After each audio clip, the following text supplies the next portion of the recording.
the Hoffman Show. We're on the Team 980. We're always live as well on the free Odyssey app. And we are, of course, streaming on YouTube at the Team 980 as well. I'm just going to dive right in today.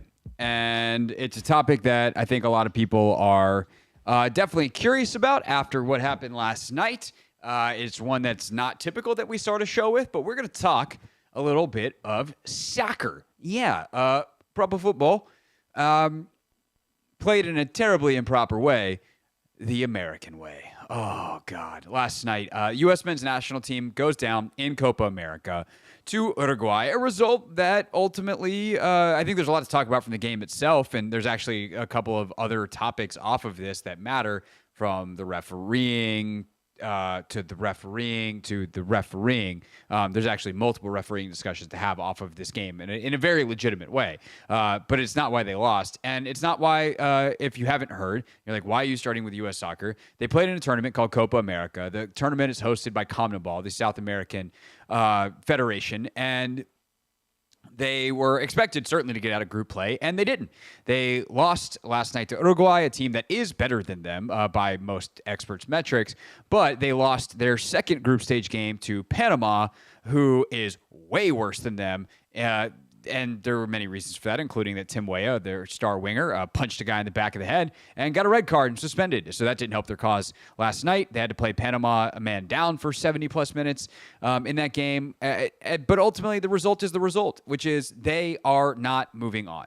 And the U.S. men's national team is a program that has seen a lot of investment over the last decade or so. The sport has continued to grow in the U.S., which is fantastic for those of us who really enjoy it. It is a terrible sport to watch. There are so often when I'm watching soccer games going, why do I like this stupid sport? It is tension-filled. It is obviously low scoring, which adds to the tension, because often, even if a team is thoroughly outplaying another, the score line is close enough that it is still competitive. They're just, in higher scoring sports like basketball, that dynamic is very different. We see the scoreboard, not necessarily the momentum swings. Sometimes teams do blow 20-point leads in the NBA or in college basketball. And in soccer, it can feel like that happens, but the scoreboard doesn't actually change. Where a team has momentum, they miss a couple of shots, they miss some opportunities, and all of a sudden, quote unquote, against the run of play, a team scores and you win a game that feels like you have no business winning. It's the randomness of the sport, which makes it horrible, but also makes it great. And ultimately, though, over time, the best teams win. And we see teams like Spain and Germany get results over time in international play. We see the same countries in South America and Central America continue to perform above what we would expect based off their population sizes, for instance, is one metric. But in a country of nearly 400 million people, the U.S. has never been able to put anything together beyond, in major tournaments, teams that can make maybe the quarterfinals, win one knockout stage game. And all of a sudden, in 2022, the U.S., with a decent player pool, it's a very young team, makes it out of group play, and then they lose very predictably to the Netherlands. Their performance in terms of, and this is the other wacky part about soccer, is I think a lot of times we don't necessarily look at the results. We look at the performances. And most coaches will tell you they're much more interested in performance than results. Ultimately, at the end of it, the better performances should lead to winning. And of course, they all want to win. But the performances were not inspiring. They were able to pull out some results in Qatar. And there's merit to that as well. The ability to, despite your own play, figure out a way. And they did. They got to the group stage. They lost to the Netherlands. And Greg Berhalter went into this review period, the U.S. men's head coach. And somehow U.S. soccer decided that what he had done, despite underachieving in other tournaments, getting to the exact threshold, no overachievement, no growth in a major tournament, was enough to bring him back. And that's when most of us who are paying attention year-round lost our minds. And I've talked about this before on the show in multiple ways. But I think, one, from personal experience, I've interviewed Greg Berhalter. I did not find him impressive. And not that a press interview is the best way to measure a coach by any stretch of the imagination, but there is something that when you do this long enough, you talk to enough elite people, you talk to enough elite coaches, that there's something about them. There's a confidence. There is an ease with which they talk about finer points of the game. There is a charisma to them. And it's not all the same. Not everybody is Sean McVay, who just dominates a room from the second he walks in. Like, do I think Brian Keefe has this in spades, the new Wizards coach? No, but there is a quiet confidence about Keefe that is very different than, for instance, when I talked to Greg Berhalter. And someone who was coaching the U.S. men's national team at the international level should be dynamic in terms of how they own a room. And Greg Berhalter doesn't have that. That is something that is important as a coach, your ability to mass communicate, because ultimately on a soccer team and an international soccer team, you're talking to 23 to 26 players in most tournament settings. And then your entire coaching staff. Can you own a room full of 40 people? Can you have that kind of big vision and communicate it clearly? That is a skill. And then tactically, they just don't create chances. And this has been a common thread throughout the entire Berhalter era. They don't create chances. And if you don't create chances, you can't score. And that has been a problem, and it was a huge problem last night. They had 3 shots on goal, 3 in 90 minutes. 1 was a legitimately good chance. And that is par for the course. If that was an anomaly, that would be one thing. But it's not. That's what it is. And then the last big part of this, the thing that I can't stop thinking about when it comes to Greg Berhalter specifically and where the U.S. soccer program is right now, is this talk of a golden generation. There is a thought that this is the golden generation of U.S. soccer players, that they have the best talent that they've ever had. And I don't think those two things are actually true. I think that when we look at this roster and we look at the player pool, we're 5 to 6 years away from being in the middle of a golden generation. Pulisic, unfortunately for him, and we'll talk about Christian Pulisic more in a second, he will be near the back end of his prime by the time that players like Gio Reyna hit theirs. Yunus Musa, younger players. Tyler Adams is somewhere in the middle there age-wise. But then there's like Cade Sullivan, this kid out of the Philly area who has already signed for when he turns 18, because he's only, I believe, 16. Maybe he's even 15. That he will eventually play. Actually, it might even be 14. He will eventually play for Manchester City, the best club in the Premier League. They've already signed him. He's that good. He's going to be the best American player ever, passing probably Pulisic, with all due respect to Landon Donovan and Clint Dempsey and others who came before. But realistically, this is a young team that is better from a resume standpoint. We have more players now playing in the top clubs in Europe than we've ever had before. And this is all Berhalter can get out of them. And that's where I think the conversation about Berhalter's future becomes a little bit complicated, because he has won Nations League tournaments. He has won some of these CONCACAF competitions, but he's doing it against a Mexican team, is the other big power in the region, who is at its lowest point in a generation, and a Canadian team that has consistently underperformed as well, and just hired a guy in Jesse March, who is an American and was probably the best American coach on the planet certainly by resume. He's the only one that's ever coached in the Premier League, or the only active coach that's actually coached in the Premier League. I think he's the only one ever. When he had a stint at Leeds United, and he was fantastic in some other smaller clubs in Europe to get that job in the Premier League. And they missed out on him because he's now coaching Canada. And he just signed on like a couple months ago. And he got, by the way, Canada in a couple of months out of the group stage of Copa America. So ultimately what we're talking about here is an inflated resume from Berhalter, incredibly mediocre results, and I don't understand why that's good enough for U.S. soccer. Luckily, after last night's game, against what we thought would happen perhaps yesterday, after talking to Stephen Goff, Goff actually texted me this morning. He's like, wow, I can't believe this happened. But Stephen was like, I don't expect anything because they've committed, and they've been steadfast in their commitment to Berhalter. But then they lose, and they put out a statement saying comprehensive review coming. So maybe this is finally the wake-up call to just move on from Greg Berhalter, because I don't do this lightly. It needs to happen. Like, I don't like calling for people's jobs, but ultimately, like, that's what this industry is sometimes. That's what sports radio is. That's what sports commentary is you are looking at the sports in front of you and you are assessing what is happening and giving an opinion on what you think should happen. And if you just continually don't raise the bar and don't meet the bar that you've set, why do you get to continue doing the job? And I probably could have saved just 10 minutes and started there. But at the end of the day, there is no freaking reason that the United States of America, with the amount of population we have to choose from, which maybe that's part of the issue. Maybe we're not getting the potential best soccer players into the program in the first place for cost reasons, for whatever. And that's, again, some of this is not mainstream sports talk radio discussion. It's more for a soccer podcast.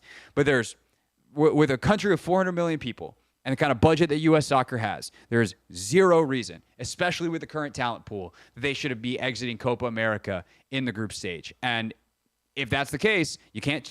As Goff wrote brilliantly in his column in the Post, this is a national team, not a club team. You can't change the players. You can mix some, bring in some new ones, but ultimately, like, your best players are your best players. The best players in the U.S. pool are Christian Pulisic, Yunus Musa, Weston McKennie, Tyler Adams, Serginho Dest is hurt.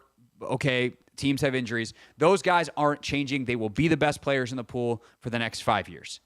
What you can change is the coach. And there's no compelling reason to not change the coach. I know we have a ton of soccer fans that do listen to the show, especially. We also have a lot of fans of firing coaches that listen to the show. But here in D.C., I know it's a huge soccer city, and with a team like this and a tournament and a profile like this, I'm sure we got some people that would like to chime in as well. So 301-230-0980 is the phone number. We'll talk to Greg O'Keefe from The Athletic about this at 5 o'clock. 301-230-0980. Your calls next.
It's the Hoffman Show. We're on the Team 980, always live as well on the free Odyssey app. Back to American football at, actually 5:30 today. I got all these guests messed up in my head. Oh, I know we're doing at 4:30. Anthony.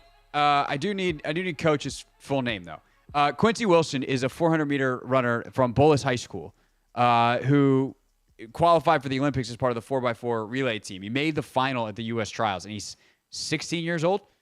Oh, my God. Again, D.C. product, Bullis native, and his coach is going to join us at 4:30. So I'm pretty pumped about that. His coach, whose name is, Anthony, I'm blanking off the top of my head here.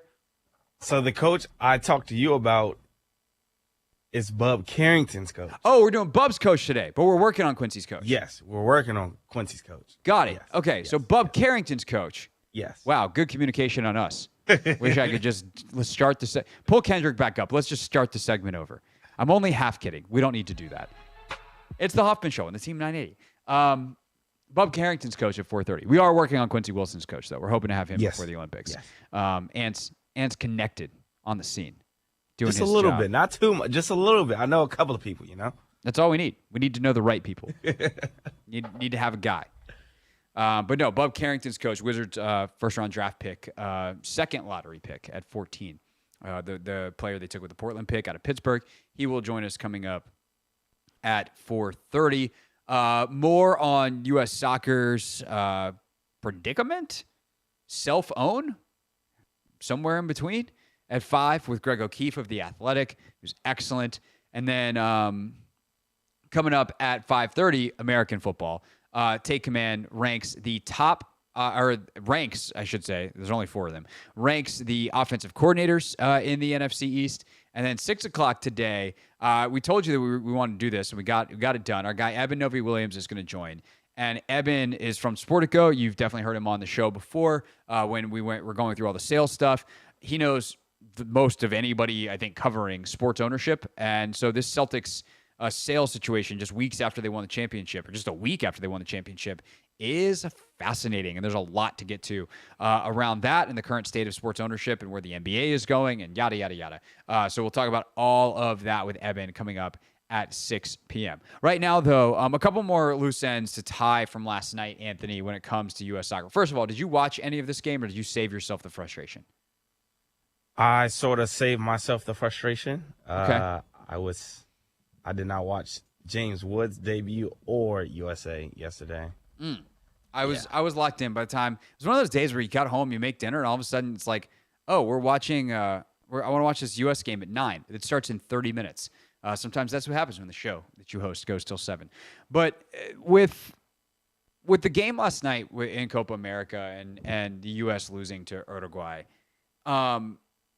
it's just as frustrating of a game as you can get, because it's very easy, I think, afterwards for them to make some excuses. And luckily, I don't think any of the players really did. But we shouldn't let the result and the blame on both the players for not stepping up. I mean, Pulisic is just so much better than everyone else right now. It's ridiculous. And it's a problem. Our guest, Greg O'Keefe, wrote about this in The Athletic with a couple of his colleagues. And Greg covers the U.S. players in Europe. He's done that like specifically for the last 12 months since so many of them are playing over there now. And Pulisic is just at a different level, both in terms of like what he produces at the club level.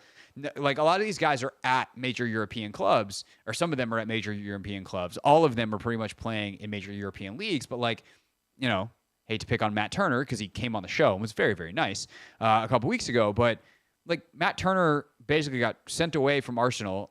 He goes to Nottingham Forest and he loses his job on a team that got relegated in the Premier League. Like, you're playing for one of the worst teams in the league. So like, yeah, you're in the Premier League, but are you like performing in the Premier League? No. Some of the statistical analysis would tell you he was the worst goalkeeper in the Premier League. Now, he could go play at MLS and be one of the best in MLS, and he is when he plays stateside. But that means you're more of an MLS player than you are a Premier League player. You see what I mean? Like the level is different. Just because you've made it to the NBA out of the G League doesn't mean you're a bona fide NBA player if you're just going to get sent back down. Are you a 4A player? And that's kind of like what Matt Turner seems to be as a goalkeeper on the world stage. And so Pulisic was awesome for AC Milan. Best, one of the best 2-3 teams in Italy, historic club, and he's genuinely a star. He was phenomenal. And when you watch the U.S. play, like, he stands out like a sore thumb. But the problem is he just doesn't have the help. He's got to create everything. And part of that is on other players to continue to grow and get better. And some of these kids are 19, 20 years old, 21 years old. And like Gio Reyna's got a lot of growing to do because he's a very, very young player still. He didn't get the minutes at Borussia Dortmund or at Nottingham Forest this year. And he needs to get somewhere where he can play. But at the same time, it's also on the coaches to figure out the combinations to unlock Pulisic more, to help Pulisic unlock other players. You can't just be a center around one star. So that's kind of the tactical part of it. But then also last night, the thing that like really blew up on top of the U.S.'s performance, and again, I say all that just to say, like, we can have these two conversations. The refereeing conversation is not an excuse making, but that was the most unprofessional refereeing job I think I've ever seen in a major competition. So there's a couple of key inflection points in the game, including the goal that Uruguay ultimately wins on. And I'm kind of glad that the way the game went and the way the Panama-Bolivia game went, had the U.S. tied, they still would not have advanced. They needed to win to ultimately advance, the way the Panama-Bolivia game, because the goal differential and how the seeds work, you have to be the top two. That would have put them second on goal differential if they won. But if a tie, because Panama won, wouldn't have helped them. And with all that said, like, I'm glad that it wasn't just like, oh, well, this cheap, terrible offsides call or non-call that Uruguay scores off of is the reason the U.S. is out of the tournament. It's pretty clear. The U.S. is out of the tournament because the U.S. belongs to be out of the tournament. But the offsides rule is designed to prevent offensive players from just kind of camping out, right? If you think of it in basketball terms, it's to avoid cherry picking. And it's become a thing that defenses use to manipulate strategy, where it's like, well, hey, if they're not allowed to be behind us before the ball plays, if we can get higher up the field, then we can prevent a lot of space and from players getting into space, and we can kind of compress the attack. We have to make them time things right, and goalkeepers are on edge about that stuff. So, if a ball does get played in over the top, can they get in and clear it? And so there's this constant like strategy game of space management on the field that's really cool and fun if you understand it, and tactically challenging of how you break that down when a team plays a high line versus a mid line versus a low block, et cetera, et cetera. Long story short, that's what the design is to create or prevent cherry picking, essentially. And instead, it's turned into a player mistimes his run by 0.1 seconds, and because a defender's arm is in a certain position, then offsides or not. Or last night, they're claiming that the Uruguayan player, who was clearly offsides by the spirit of the rule, who scored the one and only goal of the game against the U.S., that he is onside because a U.S. defender's foot is in a certain position and this guy's knee is in a different position, instead of just like going, hey, his entire body's offsides and we're going to let this dude's toe keep him onsides? Like, what are we talking about? That's not how the rule's designed. And so that is a problem. And then the last problem is this guy is administrating the game in a way that, like, Tyler Adams gets called for a yellow card, and he was the one who got fouled. He got a cleat to the ankle, and he gets called for a yellow card? No thanks. There is another point where the referee goes to stop play to show a card, and then Uruguay quickly restarts play, which should not be allowed. They should be like, no. Like, I'm administering a yellow card. You're going to have to take a regular free kick. And they almost score off of it. Thank God Tim Ream was there to play hero, a backline save as a defender. So there's just like all this stuff that happens that's so unprofessional. I guess the point I would make here to a wider general audience who didn't watch the game is, if soccer as a sport, and if U.S. soccer specifically wants you to actually watch, one, they got to give you a better product. Two, they have to help the game grow to a point that is professional. And I know that That's more complicated in terms of last night because CONMEBOL runs this tournament. U.S. is part of CONCACAF, not CONMEBOL, even though they're involved in this tournament.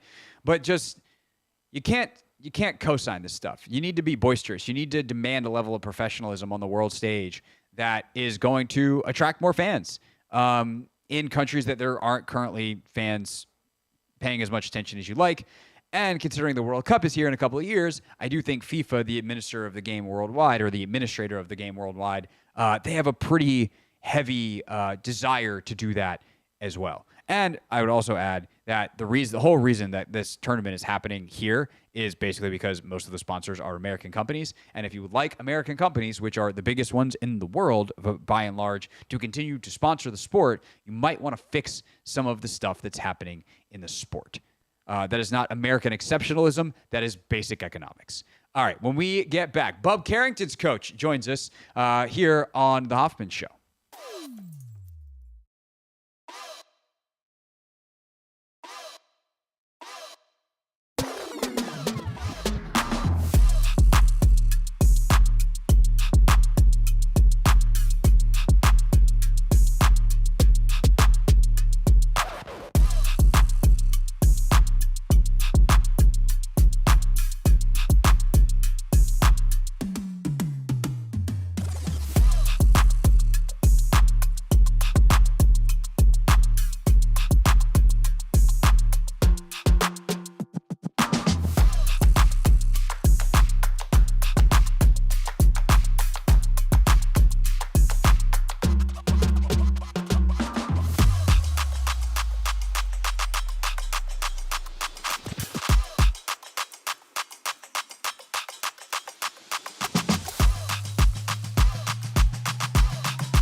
Hoffman Show. We're on the Team 980, always live as well on the free Odyssey app, streaming live on YouTube too at the Team 980. We head out to the hotline now. We welcome in Nick Miles, who's the head coach of St. Francis High School boys basketball up in the Baltimore area, which you're like, wait, why have I heard that recently? It's because that is where Bub Carrington hails from. Bub, of course, the 14th overall pick to the Wizards in the most recent NBA draft just, well, about a week ago. Coach, how we doing, man? Thanks for your time. Appreciate it. I'm blessed in yourself. Thanks for having me. Doing well, doing well. So I want you to tell me and the audience about the first time you ever saw, at the time, a little Bub Carrington walk into your gym, because we know there was a growth spurt, but I'm guessing the first time you saw him, you didn't exactly first go, that dude, that's the one that's going to be a lottery pick in the NBA in a bunch of years. No, when Bub first got here, he was right around 6'1". He came his sophomore year. He was an intelligent kid that can really, really shoot the ball, but he definitely wasn't the Bub Carrington that we see today. What stuck out to you about as you start to see him work? Because it's one thing when you walk into the gym, it's another when you start to get on the floor and do your thing as a player, and for you to watch that as a coach. What stood out to him about him immediately? How intelligent he is as a person, and he translates that to the basketball court. He's very, very smart. He sees a player ahead. And then he has a high ability of shooting the ball. He can really, really shoot the ball. That's the first things that I noticed when he first got it. I'm glad you mentioned the kind of the person side of it, because we know that's something that Will Dawkins and Michael Winger at the Wizards have really, really valued. What if someone's like, hey, what's Bub Carrington like? Like, what are some stories or some things that come to mind? And like a specific story would be great if you have one about who Bub is as a young man. Bub comes into my social studies class, not me, but one of our teachers. And he tells the teacher the first day, I'm going to be your best student. You don't know it yet. And so the teacher tells me that later that day. And by the middle of the year, he was like, man, Carlton was right, man. He's definitely out there my best student. He's a hard worker. He's very, very articulate and very smart. That's who he was as a student, from day one. When you think about that, the word that comes to mind for me would be curiosity, especially in like a social studies class. You're learning about the world. Is that a good word to describe him? And how did that kind of parlay into his ability to learn from you as his coach in high school? Well, I would use more not one word. I would use work ethic. Man, he has an unbelievable work ethic, and people talk about it, but people don't believe it. Bub actually got up every morning at 5:30 a.m. to work out. And we have a long day, 8 to 3 day. We would practice, we share the gym with the girls. So some days we would practice at 6, get out here at 8, and Bub would stay for an extra hour, from 8 to 9, 8 to 9:30, and back in at 5:30 in the morning. So he was dedicated to his craft. And he was also a 3.8 student while he was here. So, how good he was athletically and the success he had athletically while he was here. He was also a great, great student academically. That speaks volumes of who Bub really is as a person. Nick Miles, the head coach at St. Francis High School, Coach Bub Carrington, the Wizards' newest addition, is with us here on the Hoffman Show. When you look at him as a player, like what if you have to scout him? What was he in high school, and then what did you see evolve in his year at college? Well, high school he was the same player. He was versatile. He was a guy that played more. High school he could play from the 1 through the 4. So that's very, very versatile. He would play the 4 on defense and play point guard on offense. And he did a lot of things. In college, of course, he was, not 1 through the 4, but and now he can play the 1 through the 2. He's willing to do the dirty work. He has a very, very high IQ for the game. So he'll make the right plays and the right reads. And guys really love playing with him. And basketball being the team game, that's probably most important. Bub is a player that, guys want to play with. When you look at that versatility, and I'm sure you watch the NBA game, and you look at him next to a guy like a Jordan Poole, for instance, in the backcourt, or we'll see what the Wizards do with Tyus Jones. Like, how do you, as a basketball mind yourself, I'm going to ask you to put your analyst hat on, how do you like that fit for Bub and for the Wizards? I love it. I think the Wizards is somewhere he can play right away. I think with his versatility, he can play with multiple people. It doesn't matter, and in basketball now, I think the days NBA, you want to be versatile. You want to be able to, the coach puts you in at the one or the two. You're not just stuck to one position. And he can do that. And, if he has to distribute, he can distribute. If you want him to score, he can score. I think anytime you can come into, a great league like the NBA and have a, potential plan right away and to contribute to the team is always a great fit and a great environment for you. Nick Miles, head coach at St. Francis High School, with us, Coach Bub Carrington, up in the Baltimore area here on the Hoffman Show. We mentioned the growth spurt he had. He came in about 5'8" as a sophomore, is what all the stories say. You mentioned he had gotten to 6'1" by the time you get to see him, and now we know he's 6'4", pushing 6'5". What do you think he learned as a smaller player that he had to figure out that helped him, that he maybe no longer needed once he had size but still was able to use? When Bud was in the 7th grade at like 5'8", 5'9", he was a great shooter. So, with size, shooting translate. And then at being that small, he had to play the point guard. So he gave him, how to read the defense, how to make the right play, how to get your shot off being small. So, you add those skills, and then you grow from 5'8" to 6'4", 6'5", and then everything changes because that size really, is really, really what you need to see the game at the next level. Coach, anything else that you think that, like, again, a go-to story, a fun thing that you just – I haven't asked you that you really want people to know about Bub Carrington as they get to watch his career blossom here in D.C.? He comes from a great family. Mom's a principal. Dad runs a mental health facility. Great support system, great family. He was a great student, Sometimes people look at basketball players not being, great actor. He is one of the, smartest individuals you'll be around. I thought when Bub first got here, I thought Bub was going to be my first kid to go to Ivy League, It didn't translate like that. But, being a 14th pick to the Washington Wizards, I don't think that's a bad way of translating. No, I'd say things worked out for him just fine, even if he doesn't have the Ivy League diploma. Do you think he's one of these kids that'll wind up going back to school, getting his degree? And I don't know if maybe if mom's a principal, he might have already had to make that promise. Like, do you think that's in his future? I don't know if he'll definitely necessarily go back and get his degree, but he'll definitely, be one of those guys who has multiple businesses and doing multiple things, once he's done playing, whenever that day comes, He is a very, very intelligent person, As he get older, he'll continue to gain knowledge. And he's a seeker of knowledge. He's not just going to be just a basketball player, somebody who, can't work the room and, can't have a, decent conversation. He is just a tremendous person to be around every day. I love it. And, when you got the resources and the people available to you that you have in the NBA, you don't need to pay what college costs now. Bub, you're good, man. Just go experience the world as an NBA player. You'll learn just fine. Clearly got a great start with you, Coach, up at St. Francis. Really appreciate your time today. Thanks for sharing a little bit more about Bub Carrington. Not your first Ivy League guy, but we turned out all right. Yeah, he's my first NBA guy, so that's we'll take that too.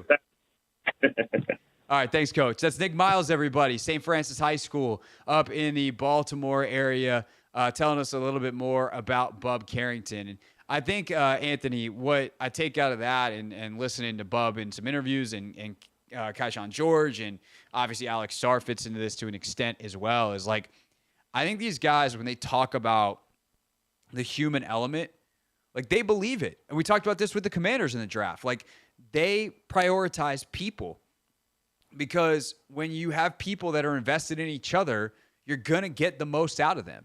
And if you have people that aren't invested, would you rather have 100% of a guy who, and I'm not saying that Bub Carrington's lesser than some talent that got taken after him that was also on the board inherently, right?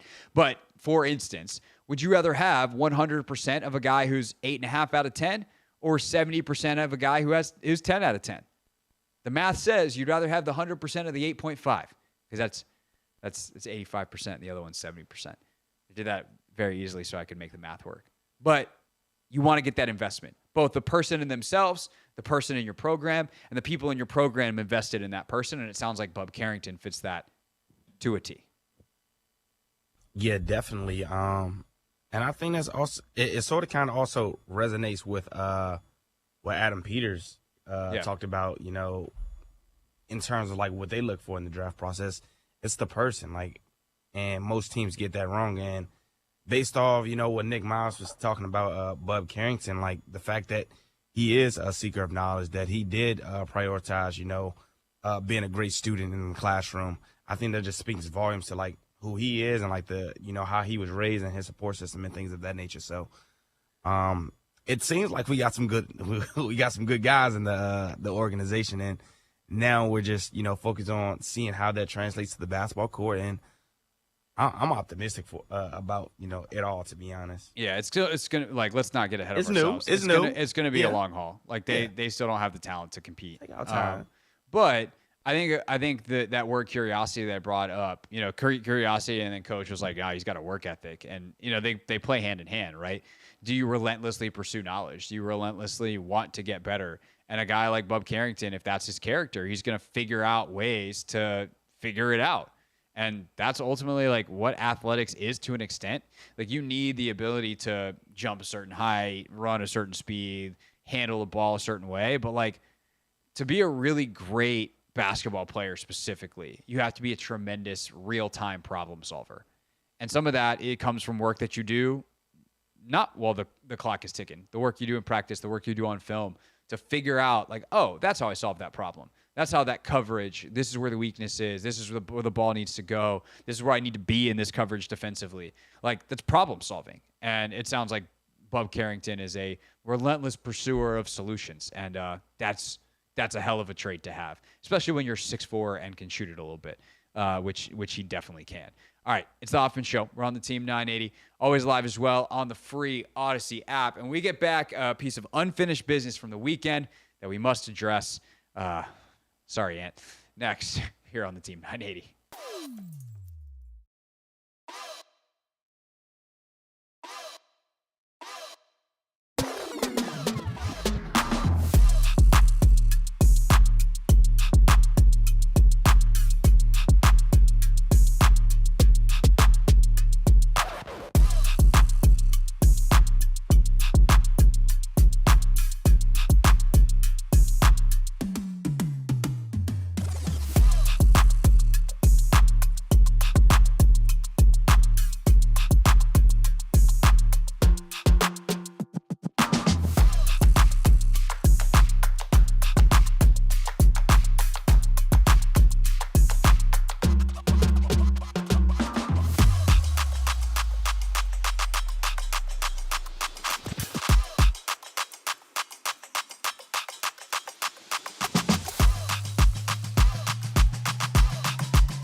Coming up at 5 p.m., The Athletic's Greg O'Keefe on the U.S. soccer debacle at Copa America, fallout, the reality of the situation, all of it with O'Keefe.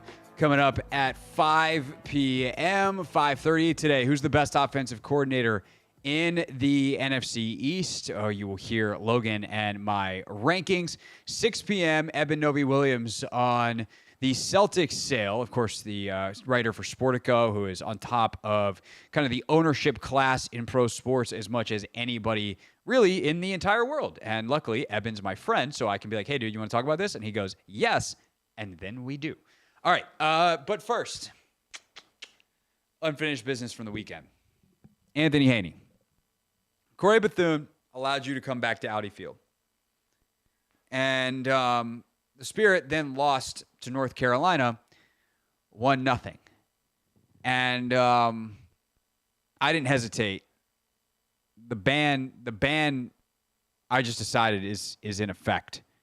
And we talked about that a little bit yesterday, but I think we need to talk about the curse itself, right? Do we, like, how deep does this run? Are there other aspects of your life where you feel cursed? Because this really just started with you picking teams, me picking different teams when we're doing our NFL picks, and me being right more often than you. And then it just kind of seemed to grow. So where are we at on this curse? Like what facets of the curse do we need to keep our eye out for? How do we break it? I banned you yesterday, and then we had to move on. We were out of time. We need to unpack the curse. I really wish I could explain the curse. I don't get it. It just, when it comes to me picking teams, picking games, I'm just not that good, you know? And I feel like when I have a good day, it's sort of kind of like, you know, every squirrel finds a nut. I mean, something like that. Yeah. Yeah. Every blind squirrel finds a nut. Yeah, there it is. Blind squirrel finds a nut. I Dead think clock's right twice a day. Yeah, I just think I'm the blind squirrel, you know, at the end of the day. I get lucky sometimes. So how did this curse evolve, though? How did it go from you being bad picking games to, like, we can't have you show up and the home team wins? When was the last time you went to a sporting event where the team you were rooting for and or the home team won? This goes back to the NFL season. I went to go see Zaire play against the Texans. They lost. Dang. I went to another one of his games last year and they lost. Maybe it's me. Oh, my God. So we're 0 for 2 on Spirit. Also, the Mystics lost, and you were there on Saturday. I was. And the Mystics game I went to when they played the Liberty, they lost. Yeah. I don't think I've been to a game recently where the team I'm rooting for won. Did you go to any Wizards games this year? No, I didn't go to any. Okay, so that wasn't your fault because they lost a lot. But that wasn't your fault. Did you go to any Commanders games? I did. I couldn't really. I know we lost. Yeah, I know we lost. I think it was a divisional game, to be honest. Yeah. Dang, this tracks back to last year, Craig. I'm just going by season. Like the Mystics were last summer. So if we have to go through all of football season and you didn't have anything, Mystics in the summer last year. Did you go to any Mystics games that they won last year? No. The Wizards the previous spring? Anthony, when was the last time you went to a sporting event where the team you wanted to win won? Hold on. No, we went to a Wizards game this year. We were in the suites. We're in the suites. Yeah. We got to meet Will Dawkins came down to the suite. Yeah. This was the station night out. Yeah. I think we won that game. Who was it against? I'm going to search my email real quick. Dang. You keep thinking. It's been a long time since I went to a game where we won, where the team I'm rooting for won. Maybe I've just been cursed for like a year. Maybe the curse is about to end. I mean, maybe. That would be cool. It seems to have certainly gone on long enough. Yeah.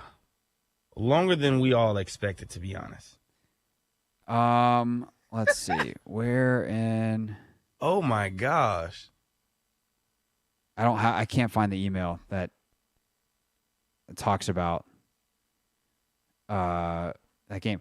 I don't think they won that night, bro. Yeah. Dang. Went to a Maryland football game, was rooting for them. They lost. All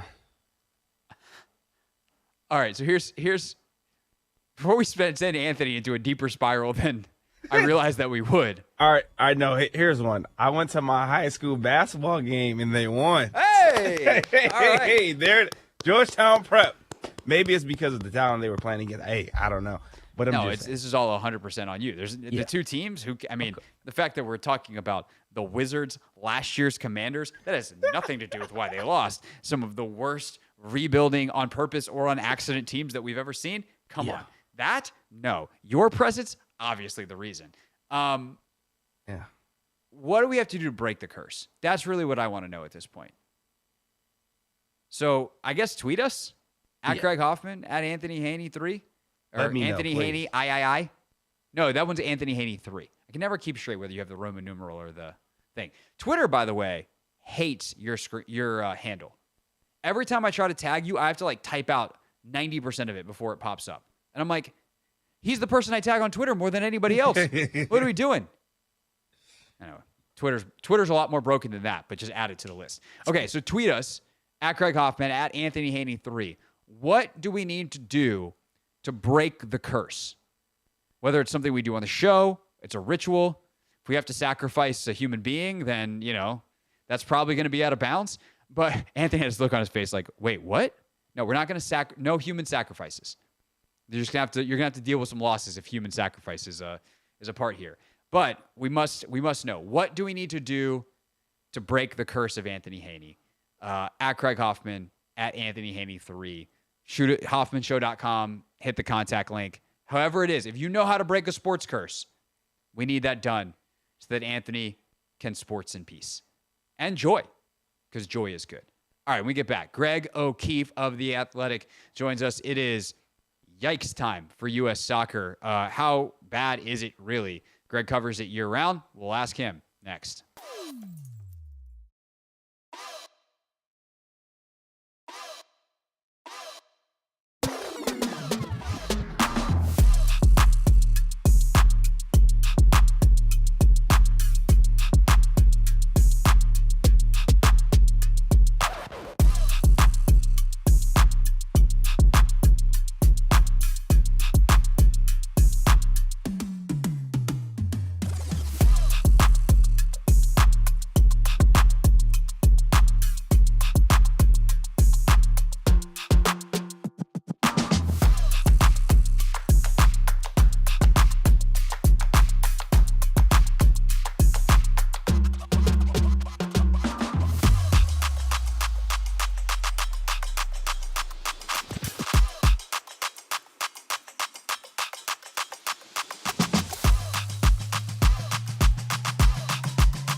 More great cooking analogies, or food analogies, or just take command. Coming at you at 5:30. Who is the best offensive coordinator in the NFC East? Logan and I answer at 5:30. Right now, though, oh God, what a time for U.S. soccer. It's time for Not My Beat. Today's top story from the perspective of someone who's there. You are looking live. This just in. Not My Beat. Joining us now, a good Greg to talk about I don't know, I guess we'll find out, Greg.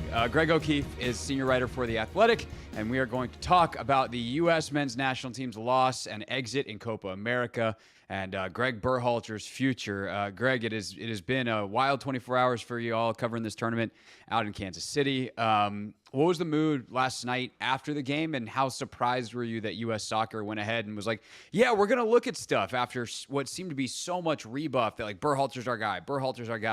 And then we have this statement, and apparently they're going to take a look at things. Yeah, I mean, look, the mood was pretty somber, as you would imagine, really.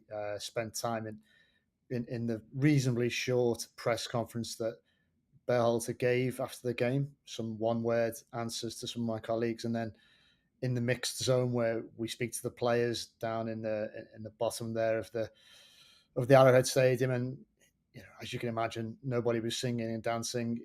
I think it's probably to be expected that a football federation of any sort says they're going to launch a review when there's such a disappointing performance at a major tournament, when they fall so short of their strategic aims. That seems to be the thing these days, and there's a review.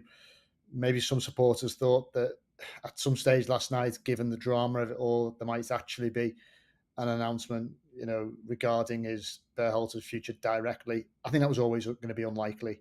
Whatever happens, whatever the next step is, Matt Crocker and his team will want to take some time, assess what's happened at the tournament, and we can discuss that, because it's not a clear picture of dismal failure, despite the results and the end product, i.e. out in the group stages.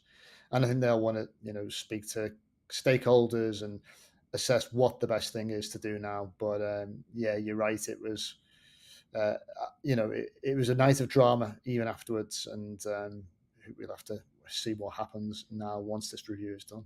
For sure. So let's unpack this piece by piece, and there's a lot of pieces. But the results themselves, and we can go back even to, if you want to go all the way back to the World Cup, if you want to include the friendlies, including the one here against Colombia where they lost 5-1 just outside of Washington, D.C. at the Commander Stadium, the tie to Brazil, and then obviously the 3 games in this tournament.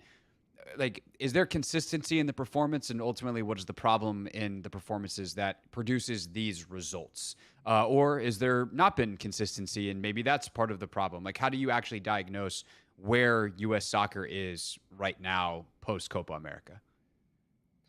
Well, it's incredibly difficult to actually diagnose where it is, in the sort of, as we still sit in this mood of kind of failure, essentially, from the tournament. But you've hit on a key word there, I feel: inconsistency. And, having been watching the US men's national team in the build-up to this, and then during the tournament, across its 3 pit stops, and sadly there's not going to be any more for the US. Consistency has been an issue for key players and in key moments. And, we can break down the games, but it started well against Bolivia, as you would expect, a weaker opponent. we can probably say now with splendid hindsight, America should have scored more goals. They should have taken more chances. And that goal differential maybe wouldn't have been the issue it was going to be last night had, results been different. And then sometimes things can just change on a split second, a rush of blood to the head, something it's very difficult to control. And for me, the key narrative, and that makes it difficult to assess things like the wider program and where they are, seem to revolve, certainly a lot of it anyway, on Timmy Weah's moment of absolute madness in Atlanta. That changes that game. That leaves the US, albeit people will say, look, they still should have won that game, but it gave them a significant mountain to climb in the context of that game against a Panama side that have gone on to qualify from the group stages, and there's certainly no mugs. So one thing I was speaking to the players about last night is, look, no one was making excuses, really. We'll talk about the officiating, but Josh Sargent said to me, look, it doesn't matter that, to me, there was things that really hurt us, but we still had the chance to make up for that. And they did. They had the chance to beat Uruguay last night, to prove that they're an elite team. And some players were talking about wanting to win this tournament in Dallas in the build-up when we were speaking to them in the roundtable interviews. They were saying, look, we're here to win it. So if they were going to be good enough to do that, they needed to deliver last night and beat Uruguay, and they couldn't do it. And consistency in terms of creating chances, taking chances, the key failing, I feel, in this tournament just wasn't there. Greg O'Keefe, senior writer at The Athletic, is with us here on the Hoffman Show as we dissect U.S. soccer's exit from Copa America. And I think, Greg, you are the perfect person to talk to about this next question, because your more specific job title is you cover a lot of these U.S. players in Europe. So you know this player pool extraordinarily well. And there's starting to be a lot of pushback on the notion that this is a golden generation. And certainly by resume, this is. These players are more accomplished playing at better clubs than any generation of American players before them, and whether that can, what the threshold is for a golden generation, whatever. I hope this player pool looks not as good as the one that we have 10 years from now, because the sport continues to grow and our talent continues to get better, and that'll be the next golden generation. Point is, this is a better player pool on paper than it seems like we've ever had in this country. Do you believe that to be the case, and thus it is fair for a lot of these, or more fair at least for a lot of these arrows to go at Berhalter and the staff for not getting more out of them? Or are these players not as good as perhaps they're being propped up to be based off of where they are, just because of where they play their club football? It's a good question. Look, as a Brit, first of all, going to hold my hands up and say the term golden generation sends a shiver down my spine. I don't need to remind you about how many England golden generations have flopped. And, we've had teams out there with Paul Scholes, Wayne Rooney, David Beckham, Ashley Cole, unbelievable players, and they failed to perform. Sometimes you can have the golden generation players, and if it's circumstances don't work, the wrong coach, it doesn't deliver. It's not always a gimme having these top players. It should help. And it's interesting that you say, compared to previous rosters, this, of course, is the best. And you rightly say my role in the last 12 months, I've been following a lot of these players around Europe, and, they're performing solidly. But I think now you can look at it and say, there's some exciting young players, and then there's a clutch of players in the sort of golden years in their prime. But are any of them absolutely tearing it up at major European clubs? Well, I'll give you one, Christian Pulisic. That's no surprise to anybody. He's the best player. He's the most valuable player on this team. He's the captain. More often than not, he makes the difference. I was writing about Pulisic last night. Yeah, that piece, by the way, fantastic. If people want to read more of just where Pulisic is relative to the rest of the pool and how that tends to play itself out in games. Thank you. And yeah, but he can't do it on his own. And so my point speaks to, you look around the rest of the roster. The goalkeeper, Matt Turner, the first choice goalkeeper, couldn't get a game in the Premier League for Nottingham Forest, one of the relegation strugglers last season. A solid goalkeeper, I'm not digging him out, but that's the level. So golden generation because he's playing in the Premier League, but he didn't play. So Gino Dest, and this is unfortunate, this is where you need luck in big tournaments, an exceptional talent. Almost went unbeaten at PSV in Holland with injured, can't play any part. Joe Scally, who steps in, a good young player, has had a solid season at Mönchengladbach. Not a world beater, not yet. He's young, he's 21. The centre backs, you've got Tim Ream, okay, plays a lot in the Premier League, but he's 36. Chris Richards, yeah, he's had a good season at Crystal Palace. He's actually looked really good, flipped between defence and midfield, but I don't think he did too much wrong in this tournament. There are a couple of shaky moments. And then you go through the team, and I guess it's in creativity and goal scoring where, as has been evident for the US, they've lacked that against Bolivia and then in moments again last night. And that's where I'm talking about Pulisic having to carry the can on his own. Gio Reyna, exceptional talent, but he just hasn't delivered that consistently yet. He didn't get the minutes at Dortmund.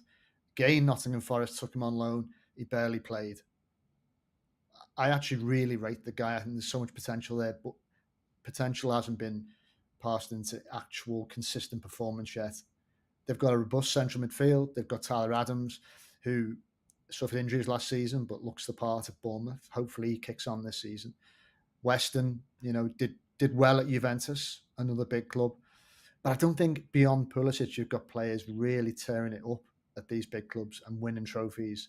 So you have to kind of factor that in when we talk about golden generations, I think. And then, sorry, I should mention Folarin Balogun, who a lot of potential, but again, drops just into that potential category. He's not in his golden years yet. And had a difficult first season at Monaco, who weren't challenging for honours. So maybe a little bit of realism is required and a bit of a reset into how we think about this golden generation. Is part of that is Greg O'Keefe is our guest from The Athletic here on the Hoffman Show today for Not My Beat. Is part of that the fact that we are artificially creating a timeline because of 2026, where if I hear you say that and I don't know that the World Cup is in 2026, I'm like, sick. We're going to be awesome in 4 years, right? Some of these guys that are 19, 20 years old are going to enter their prime. The problem is the U.S., along with Canada and Mexico, is hosting the World Cup in 2026, and we've put all this pressure on performing well in that tournament. Are we actually just ahead of schedule because of this? It's not artificial. The World Cup is a big deal, but because of this, for lack of a better word, artificially implemented deadline that we've put that doesn't prevent the U.S. from being great in 2028 and in some in between, whatever tournament, whether it's Copa America again, or if there's another tournament, and then ultimately the 2030 World Cup is perhaps actually their better shot based off of the player pool right now. I mean, it's a really interesting point. It's an arbitrary deadline. Yeah, that's the word I was trying to go. Yeah, but it's true what you're saying, because that's been imposed. Look, it's not an imposition. It's the biggest opportunity, in my opinion, that soccer in the US has ever had to exponentially grow this sport and to try and get it to bridge that gap between, football, baseball, basketball, and so on. But it is arbitrary. So what, as you just said, programs don't develop necessarily like that. You've got to deal with the individuals on their journey that they're on now. So it might be that in 2030, this group of players with the supplementary talents that break through in that time, Cavan Sullivan, could go and be an absolute superstar in Europe. At Manchester For those City. that don't know, 16-year-old just signed a contract that he can't even act on yet because he's not 18, but eventually will be at Manchester City, like you just said. So from the Philly area. So for those that don't know, there are more stars coming. Yeah, and there should be. This is a huge nation. And look, we can talk about different things, pay to play, but they should be producing exceptional soccer players. But unfortunately, that's the pressure, and that's the situation. It is what they're dealing with. And that's the challenge for Matt Crocker, director of football, for the people around him going right up to the top. That's the challenge that they're working with. So they have to have a more competitive US men's national team in 2026, no doubt, or they will miss a great opportunity, a once-in-a-lifetime opportunity. So two more things for you, Greg. One more for this U.S. side, and then we can get into the officiating discussion at least briefly for a moment. Crocker is not from U.S. soccer. He's from Europe, from Britain. I know Aguchi Onyewu was very high up. Aguch spent most of his career in Europe. Did not, obviously he was a legend of U.S. soccer, but professionally played in Europe. Like, this is not the same people that have been running U.S. soccer for a long time, which is why I think it was so mystifying that they brought Berhalter back. And it's like, wait, you were brought in because you thought differently. And then the search committee, which, by the way, did include Berhalter's brother, lands on Greg again. If they make a move here, which we don't know that they will, but if they make a move here, what do you think they need to be looking for in the next coach? And one thing I think about a lot, sorry for the long windup here on the question, is a guy like Berhalter comes from MLS, and the style that is played in MLS, now all of a sudden you have all these players playing in Europe. So I think over time, Crocker's talked about we need to develop an identity as a youth academies and national teams, et cetera, and you kind of carry that through, and that is a way that many footballing nations have built. So there's consistency, same system from youth levels to the top. That's going to take time. 2026, there is no time. You're looking at trying to find the best coach for the current player pool, most of which, at least the starters, are playing in Europe in a variety of different systems. Long wind up. Lands on a very simple question. What should they be looking for, and who are the names that fit that mold? Well, this is, I mean, and you've set it up very accurately there, because this is the challenge that faces everybody, is that they've got to balance these long-term goals, developing, I think of Spain, I think to an extent without the end product of England, I think of successful German teams where every team in that international program plays a similar style of football. They're recognizable. It's coached right through the age ranks, and they have an identity. Now, I'm not sure I know what the US men's national team's soccer identity is yet. You can throw buzzwords around, but their style changes. But then you have to look at it and say, well, in fairness to Berhalter, the imperative for him was making this team in a reasonably short period of time competitive. If he stays in the job, his challenge, well, it should have been to get beyond the group stages of Copa America, right, and then beyond that, the World Cup. But it's interesting that they brought in all these new faces, all these people with big reputations, and I know from interactions with US soccer fans that there was frustration that maybe I don't think it's personal against Berhalter, and I don't think anyone's saying that he doesn't have his qualities as a coach, but there's an allure to the new in sports, isn't there? And I think people were expecting, after all that, the exhaustive search, a new face. And look, this morning you can already hear the talk, Jurgen Klopp, so on and so forth, Ralph Rangnick. Who should it be that comes in and if they do decide to move on? But whoever it is going to face a similar challenge, and all the coach should be focused on is making sure this team learns from this and is in a far better position. Players are developed, coached to the extent that they do not stutter again in the group stage in the World Cup. I mean, and let's not forget, Berhalter had a reasonable performance in Qatar in 2022. They got out of the group stage. They didn't manage that this time. They came up against Holland in the knockouts, and it was a tough draw. But if you're going to talk about US wanting to be one of the teams, the world's elite teams, at some stage you're going to have to go beyond that, and expectations are high. Been a lot of money spent on this program, and results matter.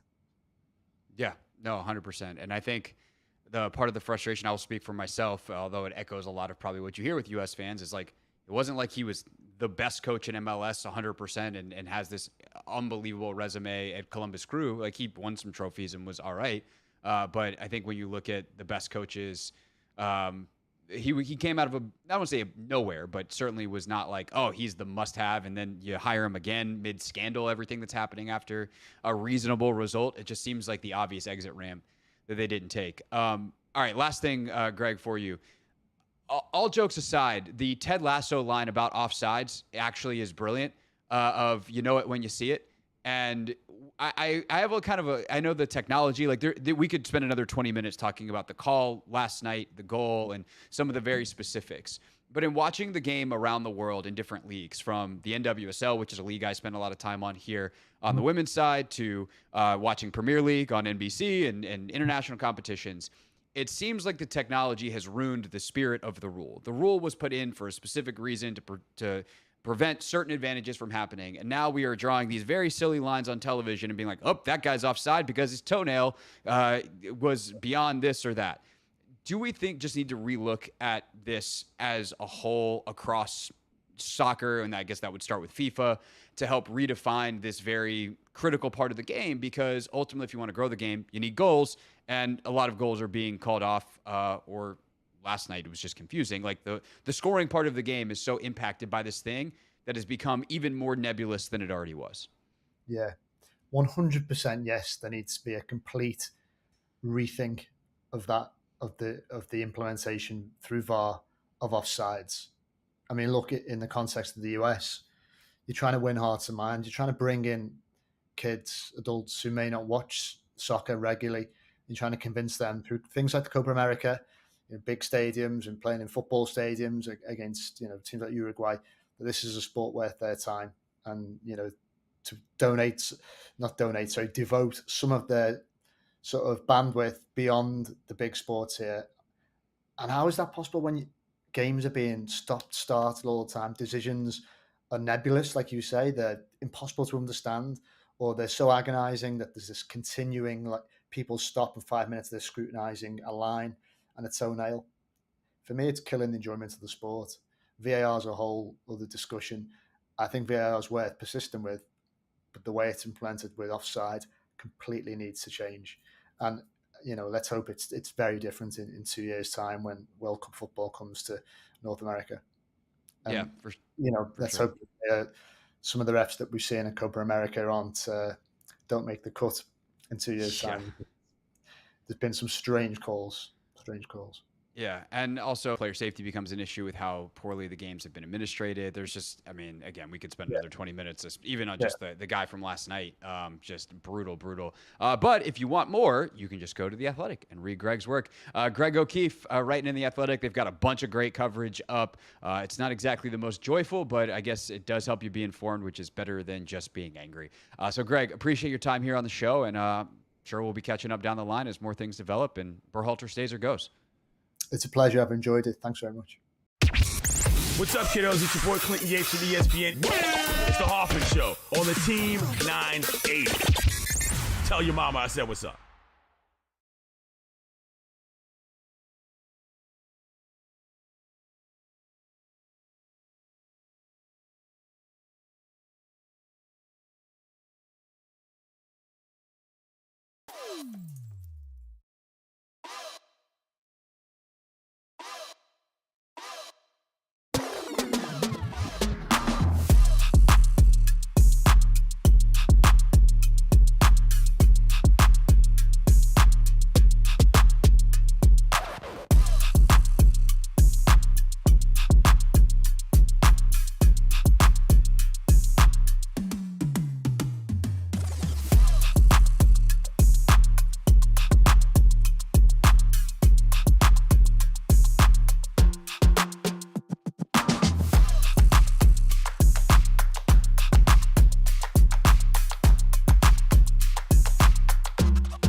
It's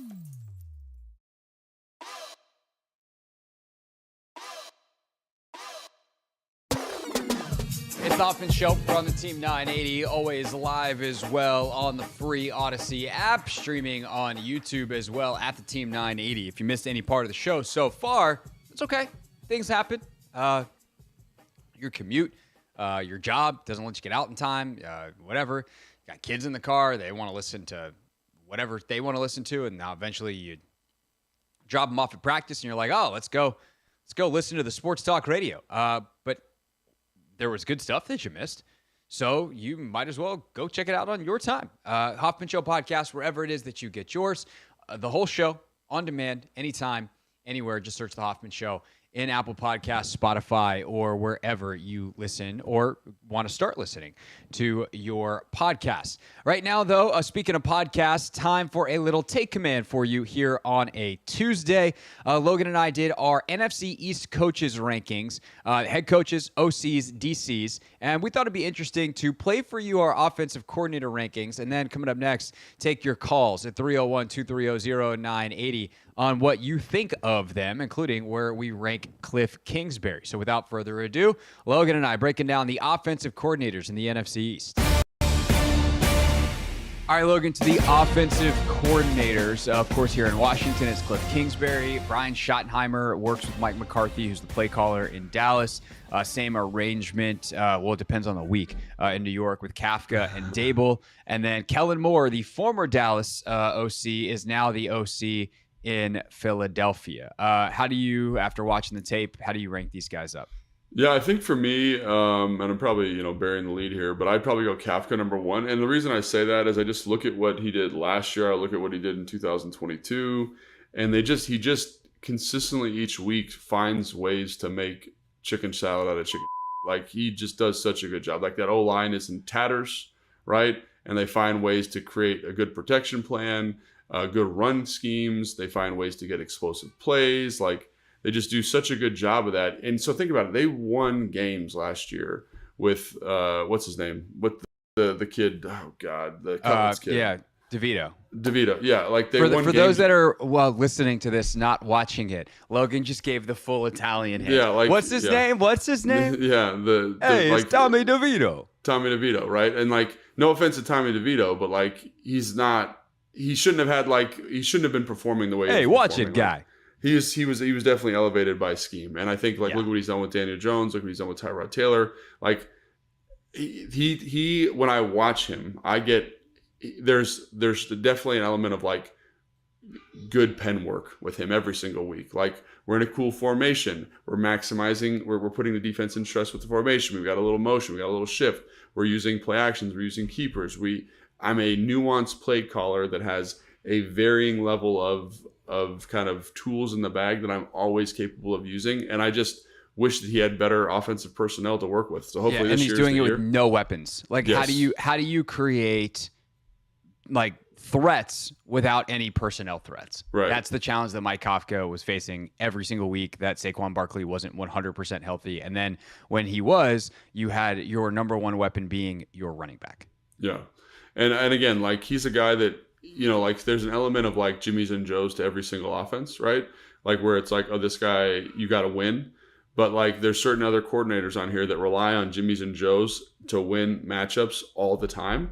And like, to me, that's just that you're not doing your job then. Like, I look at the best ones in the NFL. I look at, Kyle, I look at Sean, and they find ways to give your stud a better opportunity to win. Like, he can win, but you're helping him out. And then he for sure he's what Kevin win. does with JJ.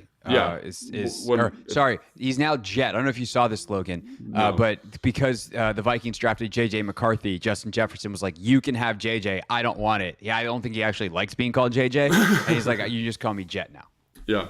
So I think, I think he's the guy for me because, like, again, maybe the numbers aren't there, but when you watch the film, like when I was watching film of him last night, I'm like, this is good stuff, man. Like, you're finding ways to elevate, you're finding ways to put defenses in conflict, and you do it every single week with some type of little wrinkle. I just think he's got to be the number one guy for me.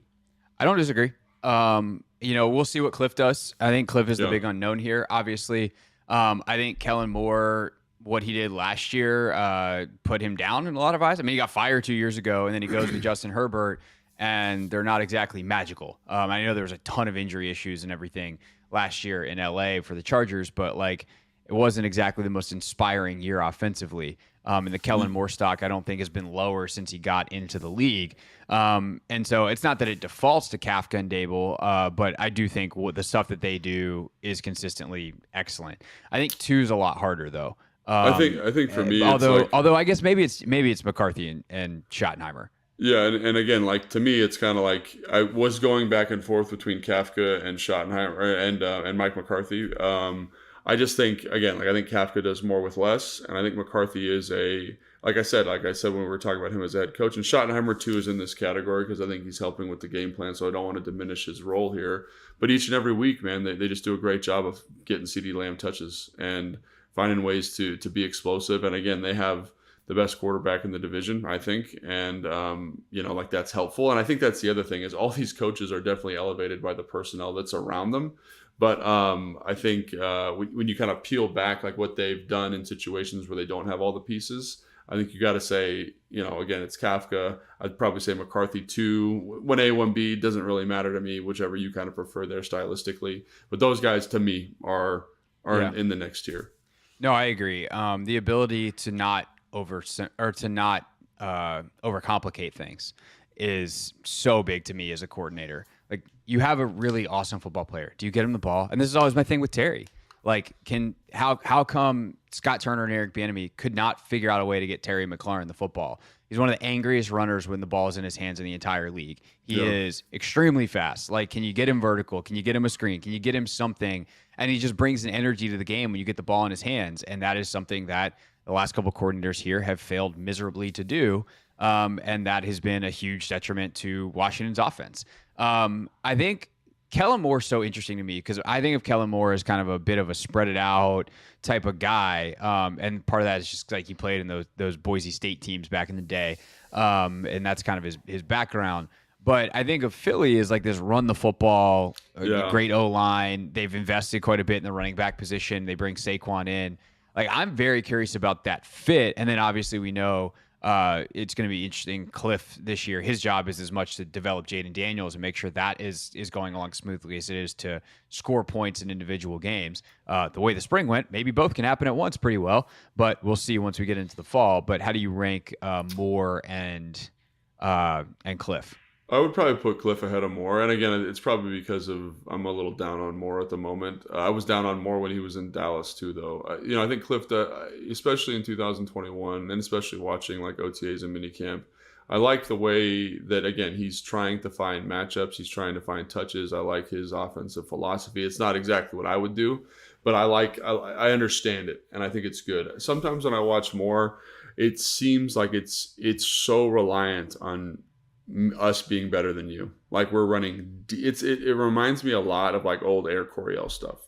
Like, hey, we're going to run this deep post and you got to win. And the quarterback's got to have a huge arm. The offensive line's got to hold up. And I'm like, you can't, I don't think you can live in that in today's NFL. I think like when you look at Kafka by comparison, like he'll hunt and peck, quick game, screen, run, intermediate pass game, and he'll earn and buy time and be super patient for this shot play down the field or for this explosive play. And he knows when to call them. He's got a good feel for it.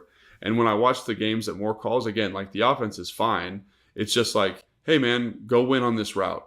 And right. Justin Herbert make a crazy throw. And you're just like, okay. And to your point, like, how does that work with Jalen Hurts? Like, I don't know how that works. I really don't. Like, you think it could work with A.J. Brown and Devontae Smith and those guys on the outside, but, can Jalen – I mean, I don't know. Like, I actually think there's an odd potential there with Jalen Hurts. Like, for sure, hey man, but I think – you got A.J. out there. You're going to throw it to him. Jalen be like, okay, and he's actually pretty accurate on some of that stuff. So it could, and the O-line should hold up. It could, and again, the O-line's that's a great point. They have one of the best O-lines in football, even though they're kind of retooling. So it definitely could be there. But one of the things about Jalen that I always found interesting, especially when he was playing at his best, is like the pictures that they were presenting were so simple, and they spoke to his skill set. I'm talking about Philadelphia, like when was this 2022 was maybe? there. Yeah, 22. Yeah, and like just the triple option, the zone read stuff they were able to get to, the shot plays they were able to get off of that. It was really well thought out, well balanced offense that allowed him to be at his best because we used his legs, we used his quick decision making in the intermediate stuff to make him better. And when I look at Moore's offense, I'm not saying he can't do it, but it doesn't seem like it's a big feature. So it just seems like an odd fit. I think he's a very smart football person. I think he's a very smart football mind. I'm sure he can innovate and change his offense to fit the personnel. But like when you watch it, when you watch it in Dallas, it's like, hey, CeeDee Lamb, go win versus man-to-man coverage, and Dak make the throw. And it's like, okay, like, can we get a motion? Can we get a shift? Can we get him in a different formation? Can we get him in a stack? Like, no, like we're out here, let's go run it and make it happen. And so that's one of the things about Moore where I'm just like, don't love that from like a pen and paper standpoint. And I think the other guys on the list that we've talked about, there's something that I admire and respect about all of them. And again, there's things I respect about Moore as well. It's just not to the same level as those guys we just talked about. And that's just my opinion, obviously. So. Yeah. I think there's obviously like teaching elements that we can't necessarily see day in, day out, although ultimately that plays out in the execution. So should be a fun year. There's so many great players, as we talked about a couple weeks ago in the NFC East, of the skill positions especially, that should be a fun year of offensive football. And it'll be the next group's job to stop it. All right, that from Take Command, the full podcast, including a robust discussion of the head coaches in the NFC East, as well as the defensive coordinators in ranking form. That is all available for you to listen to at another time, because you're listening to the radio show right now, and we're live here on the Team 980. And you got a long weekend to listen to podcasts, including anything you may have missed from this here show as well. But next, I say we dive into that discussion a little bit more. That was who's the best offensive coordinator. Who do we think actually puts it together? Who's the best offense in the NFC East in 2024? And Niall debate next. And then coming up at 6 o'clock, really interesting discussion on the state of sports ownership in the wake of the news that the Celtics are going to be up for sale very soon, despite winning a championship just a week or so, or just a few weeks at this point ago. That's all after we tell you what's trending here on the Team 980.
Hoffman Show from the Team 980. We're always live as well on the free Odyssey app, streaming on YouTube too at the Team 980. Coming up at 6 p.m., Eben Novy-Williams from Sportico joins the show. Fun conversation that we're going to have about the Celtics going up for sale and why an ownership group that seems like it's one of the best in the NBA, that has made a ton of money. The money seems like it's going to go up in the next bunch of years.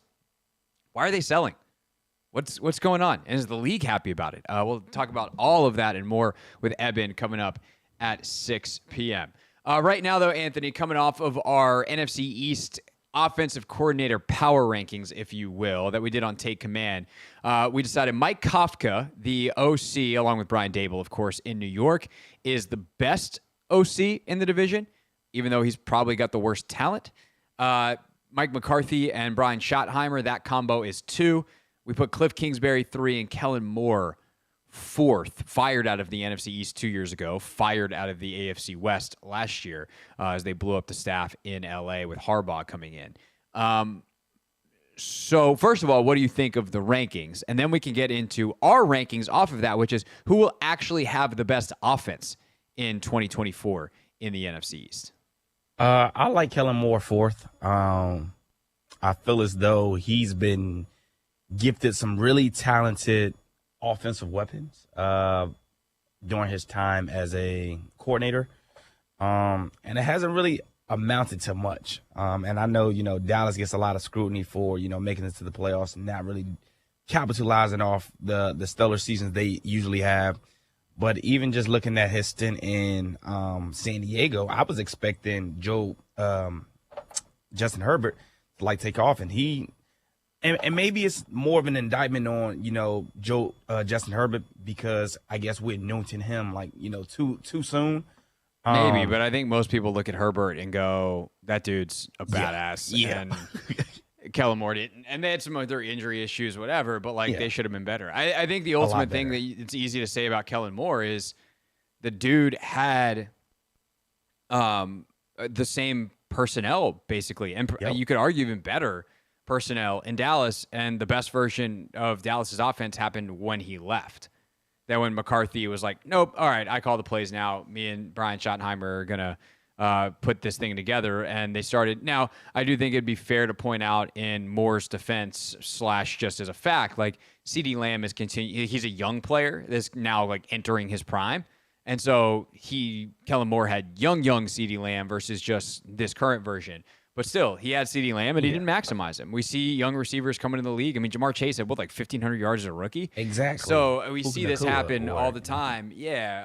Where young players on the outside, you figure out how to use them right, and they can be studs pretty much immediately, even if they can still improve. So I think Moore and Cliff, because Cliff was a mixed bag in Arizona, but I think Cliff offensively and some of the things that he did, I think I liked the direction. There was just a lot of other stuff happening in Arizona, and I don't know that was capable / is capable of being a head coach right now. That is, but as an OC, I think the blend that he created of the air raid stuff that he had in his past versus some of the stuff he saw around the league and liked, and some of the factors that he considered clearly as he went, how he evolved his run game and some of that stuff. It was headed the right direction. And I think there's going to be continued growth upon that here in DC. But there also are, I think, some questions in terms of the ability to put it together week in and week out that have to be answered before you can put him ahead of a guy like McCarthy with all that he's done in Green Bay, what he did last year, especially with Dak and company in Dallas.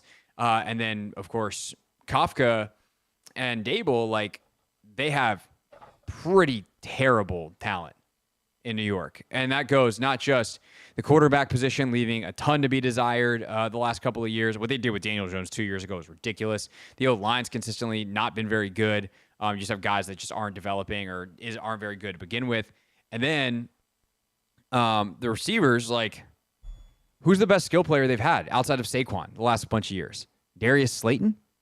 He's probably been their most consistent guy. It's they've tried to get rid of him. It feels like every year. And it's I guess we'll just throw the ball to Slayton again.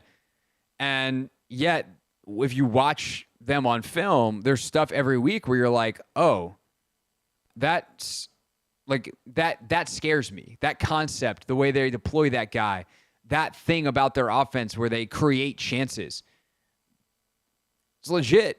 And so I think if you were to all of a sudden take Kafka and them and put them in Dallas, like that would be an upgrade. So that's how those power rankings work.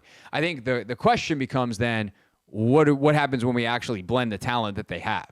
Who do you think finishes top total yards / points in 2024 in the NFCs? How do you rank them 1 through 4? I'm not going to have the Giants up there.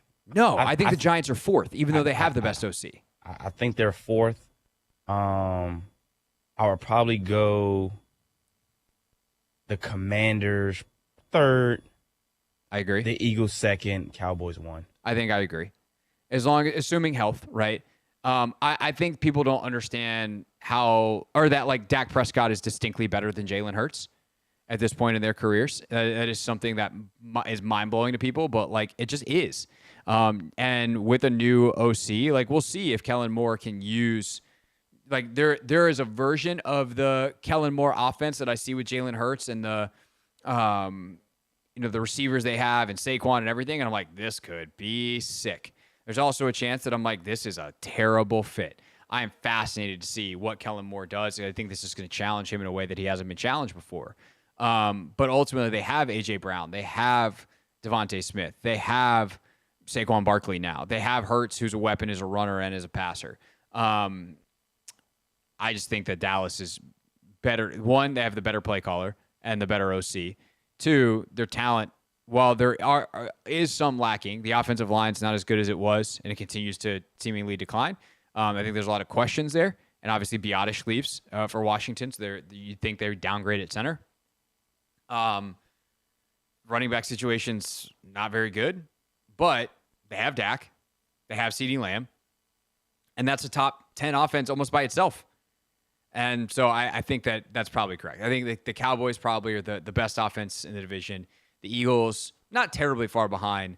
The Commanders are the biggest wild card. The Commanders could be a top half offense in the league if Jaden develops. They could be a bottom half offense if he has a lot of rookie struggles. And then there's the Giants, who just are not talented, and there's only so much that scheme can do to produce points. I feel like Dallas's defense also gives them the edge when it comes to the point disparity. Just because they're going to have so many more chances. That's and a not great to point. say the Eagles' defense isn't as good, but Dallas's defense routinely just been lights out the last couple of years. I will say Saquon does elevate that Eagles offense. So I think if you had to do percentages, I think the Eagles offense would have a higher percentage scoring than Dallas. But I think Dallas is going to get many more cracks at the egg just because of, their defense to an extent. I don't know if that fully makes sense, but yeah, no, I think possessions is those matter. Yeah.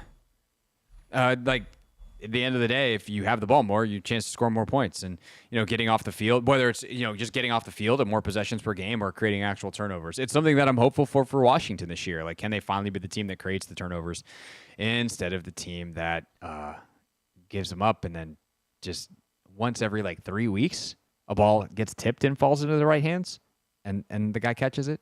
That'd be cool. It's the Hoffman Show. We're on the Team 980. We're always live as well on the free Odyssey app. And when we get back, Eben Novy-Williams from Sportico joins us.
The Hoffman Show. We're on the Team 980, always live as well on the free Odyssey app. And you can check us out on YouTube at the Team 980, where if you're watching, you see Eben Novi Williams with me here in the, whatever this is, the StreamYard, the boxes that people watch sports in. That's all we do, Eben. We talk about sports and boxes. My two favorite things. Yes, sports and boxes. Eben, of course, with Sportico, covers everything sports business. You might remember we had Eben on quite a bit around the sale of the Commanders this time last year, as Eben was the one who actually broke that story, that Josh Harris was going to be the majority owner. But Eben, it is an interesting time in sports ownership in the NBA. We hear that the Celtics are going to go up for sale. Wick Grossbeck and his ownership group are going to put them up, despite the fact that they just won a title. And that's kind of, I think, what you want to be a sports owner for. If you're a really rich guy, what do? You buy a sports team and you hope to win. They just did that. And it's also, I think, the thing that I want to kind of try to put into context first before we talk about the Celtics specifically is, like, we have all this new money theoretically coming with a new TV deal. We've talked about how they loosened some of the restrictions on international money, the Wizards being the first one to dive into that pool, and I think still the only one swimming in it, with the 5% sold to the Qataris last year. And ultimately, it seems like the value of these franchises are going up. Yet Mark Cuban, who bought in around the same time that Wick Grossbeck and this ownership group with the Celtics did, got out. Grossbeck and company now getting out. What's going on here that some of the smartest people around NBA ownership seem to want out of the majority, at least, of NBA ownership? It's a great question, Craig, and it's a question that I've been asked a bunch recently, and people who work in the industry are also wondering to themselves. There's people in leagues who sell, and the league on the whole is happy. They're glad to get new ownership, fresh blood, et cetera. And then there's teams that go up for sale that the league maybe doesn't want for sale. I would put Mark Cuban in this latter category, and I would definitely put the Celtics. The Celtics, as you said, just won a title. They have, I assume, the most talented roster in the NBA. They are probably the favorites to win the title again. The valuations are soaring. This group, as you said, bought in for $360 million. The team's worth more than $5 billion now. That will go up in the next few years as the new TV deals come online. This is not a franchise that you put on the list. If you had asked me a week ago, most likely NBA team to trade, Celtics were not high on that list. And I'm sure there's people at the NBA that look at this and they're like, really? Now the Celtics guys are getting out too? I think there's a number of ways to look at it. One, media is changing, and yes, there's a new TV deal coming for the NBA that is going to dramatically increase the valuation of each team and also the money that each team gets. But if you heard Mark Cuban after he sold the Mavericks last year, he said he's looking ahead at the next TV deal. That's the one that maybe has the fissures showing. So I think there's an argument there. The other thing, and this is what Wick Grossbeck and the Celtics said publicly earlier this week, this is an estate planning thing. And I think a lot of sports fans don't understand, as these NFL and now NBA teams, as they get this valuable, when it becomes time to figure out what happens with the next generation, how do you divvy up the equity, who's going to be running the team? These become actually very difficult questions. And oftentimes it's happened dozens of times in the past few decades. We see teams sell because they can't figure out exactly what this is going to look like when the matriarch or the patriarch dies. So I think there's a part of that certainly for sure here. There's a lot of Celtics equity split among a lot of different people. Irving Grossbeck, who is Wick Grossbeck's father, 89 years old, 90 years old. It sounds like they're starting to begin the process of figuring out what happens with the next generation. So I won't discount that either as a real consideration here. That's actually extra interesting. I didn't know that this is where the conversation would go. But like we look at what's happened with the Lakers, right?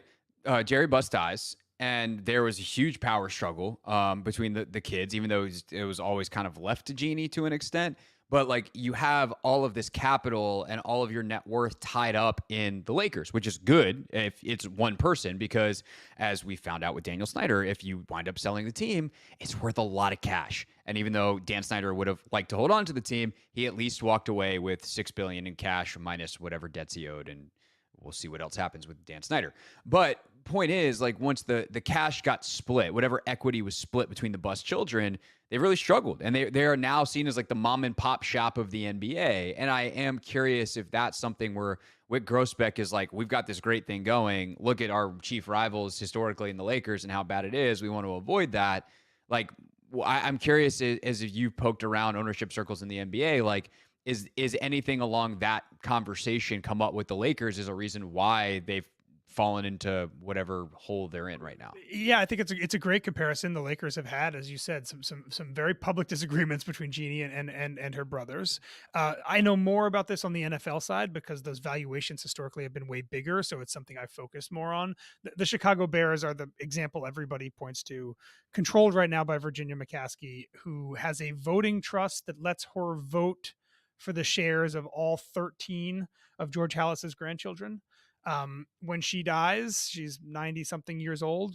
When it's time for that voting trust to be dissolved, you suddenly have 13 children that have tiny little slivers of equity in the Chicago Bears.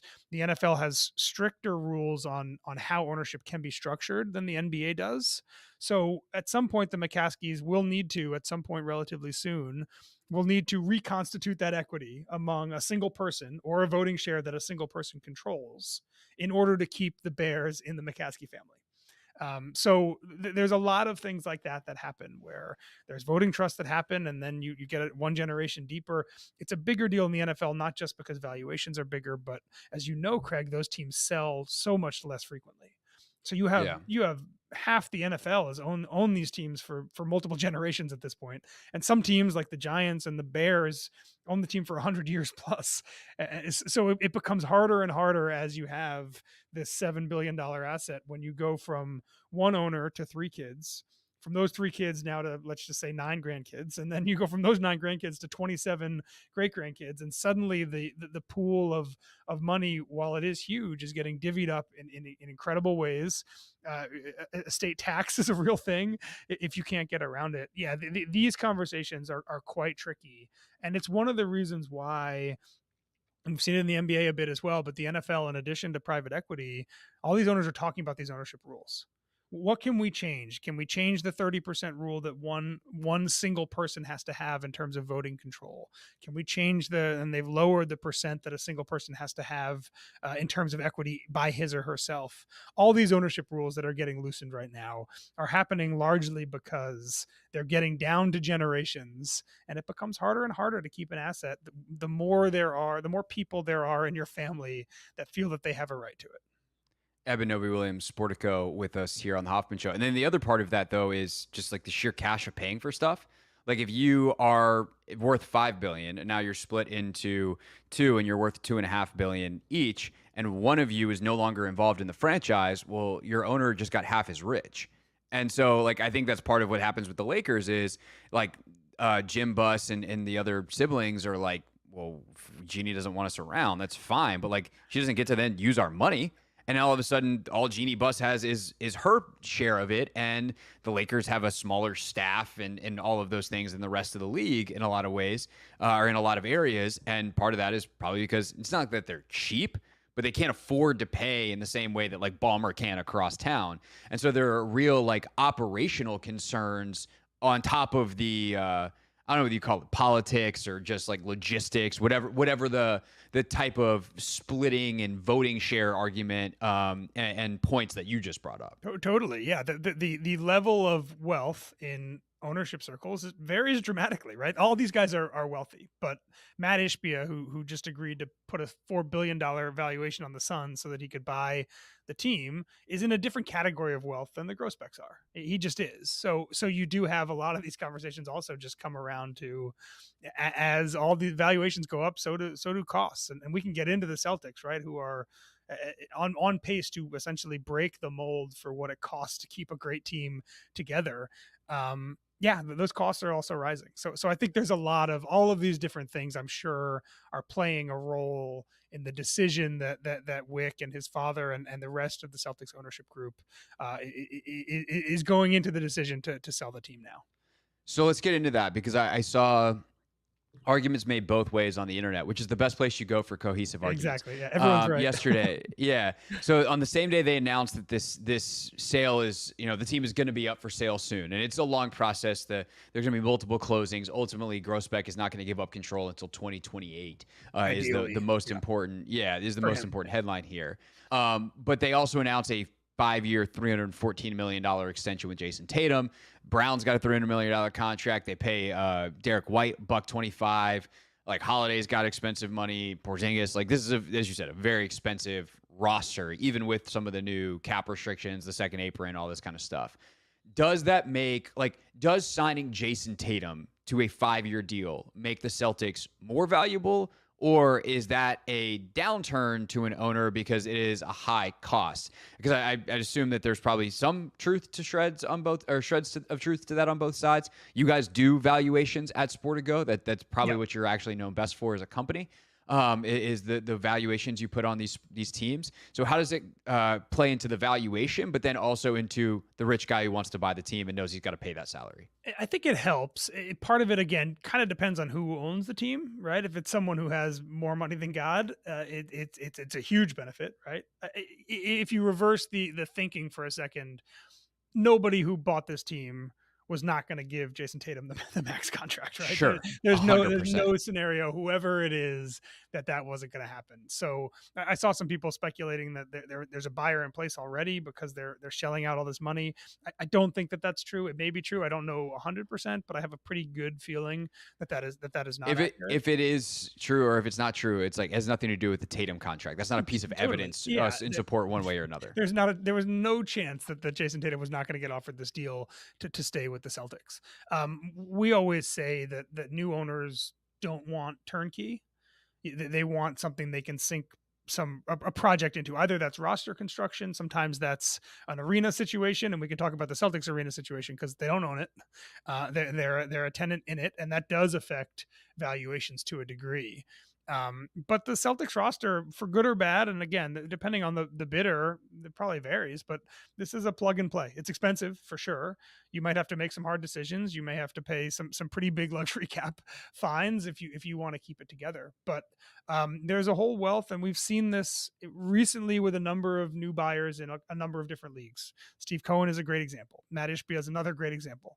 A new class of owners who are worth decabillions, for whom spending is a little bit of a less of a concern than the class of owners we've seen before. So the Tatum deal, again, I don't think affects things either way because it was baked into everybody's assumption of what the Celtics roster was going to look like in the future. You can maybe say someone like Derek White is slightly different, but yeah, I think that whoever buys the Celtics is buying one of the 2 or 3 premier brands in the NBA. They're buying a team that can win on the field, on the court immediately. And those are the two of the main drivers, I'm sure, that are going to fuel the market in the next few months. It also feels worth pointing out that if he doesn't want to close until 2028, we're in 2024, and that's when Derek White's deal would expire, and Tatum's is only a 5-year deal, and it's like, okay, they gave Tatum that 5th year. How dare they, lap me up with that? And if Brown signed a 5-year last year, he's up then. So the timing actually works out on the roster side. And yes, of course, there's a huge window of tens of millions of dollars, which is a lot of money in almost any context, but tens of millions of dollars of, you have to hit the salary floor / where the first and second apron are and the luxury tax. But to a billionaire, tens of millions of dollars is actually not that much money. There's a lot of other stuff, such as perhaps an arena that, must be nice. But an arena, now that's an expense. The roster, that's, I don't want to say it's built in, because definitely I think the Warriors finally were like, okay, we paid luxury tax long enough. It's real money and it counts on the budget sheet. But comparatively speaking, it is a built-in expense that you're going to have to pay. Agreed.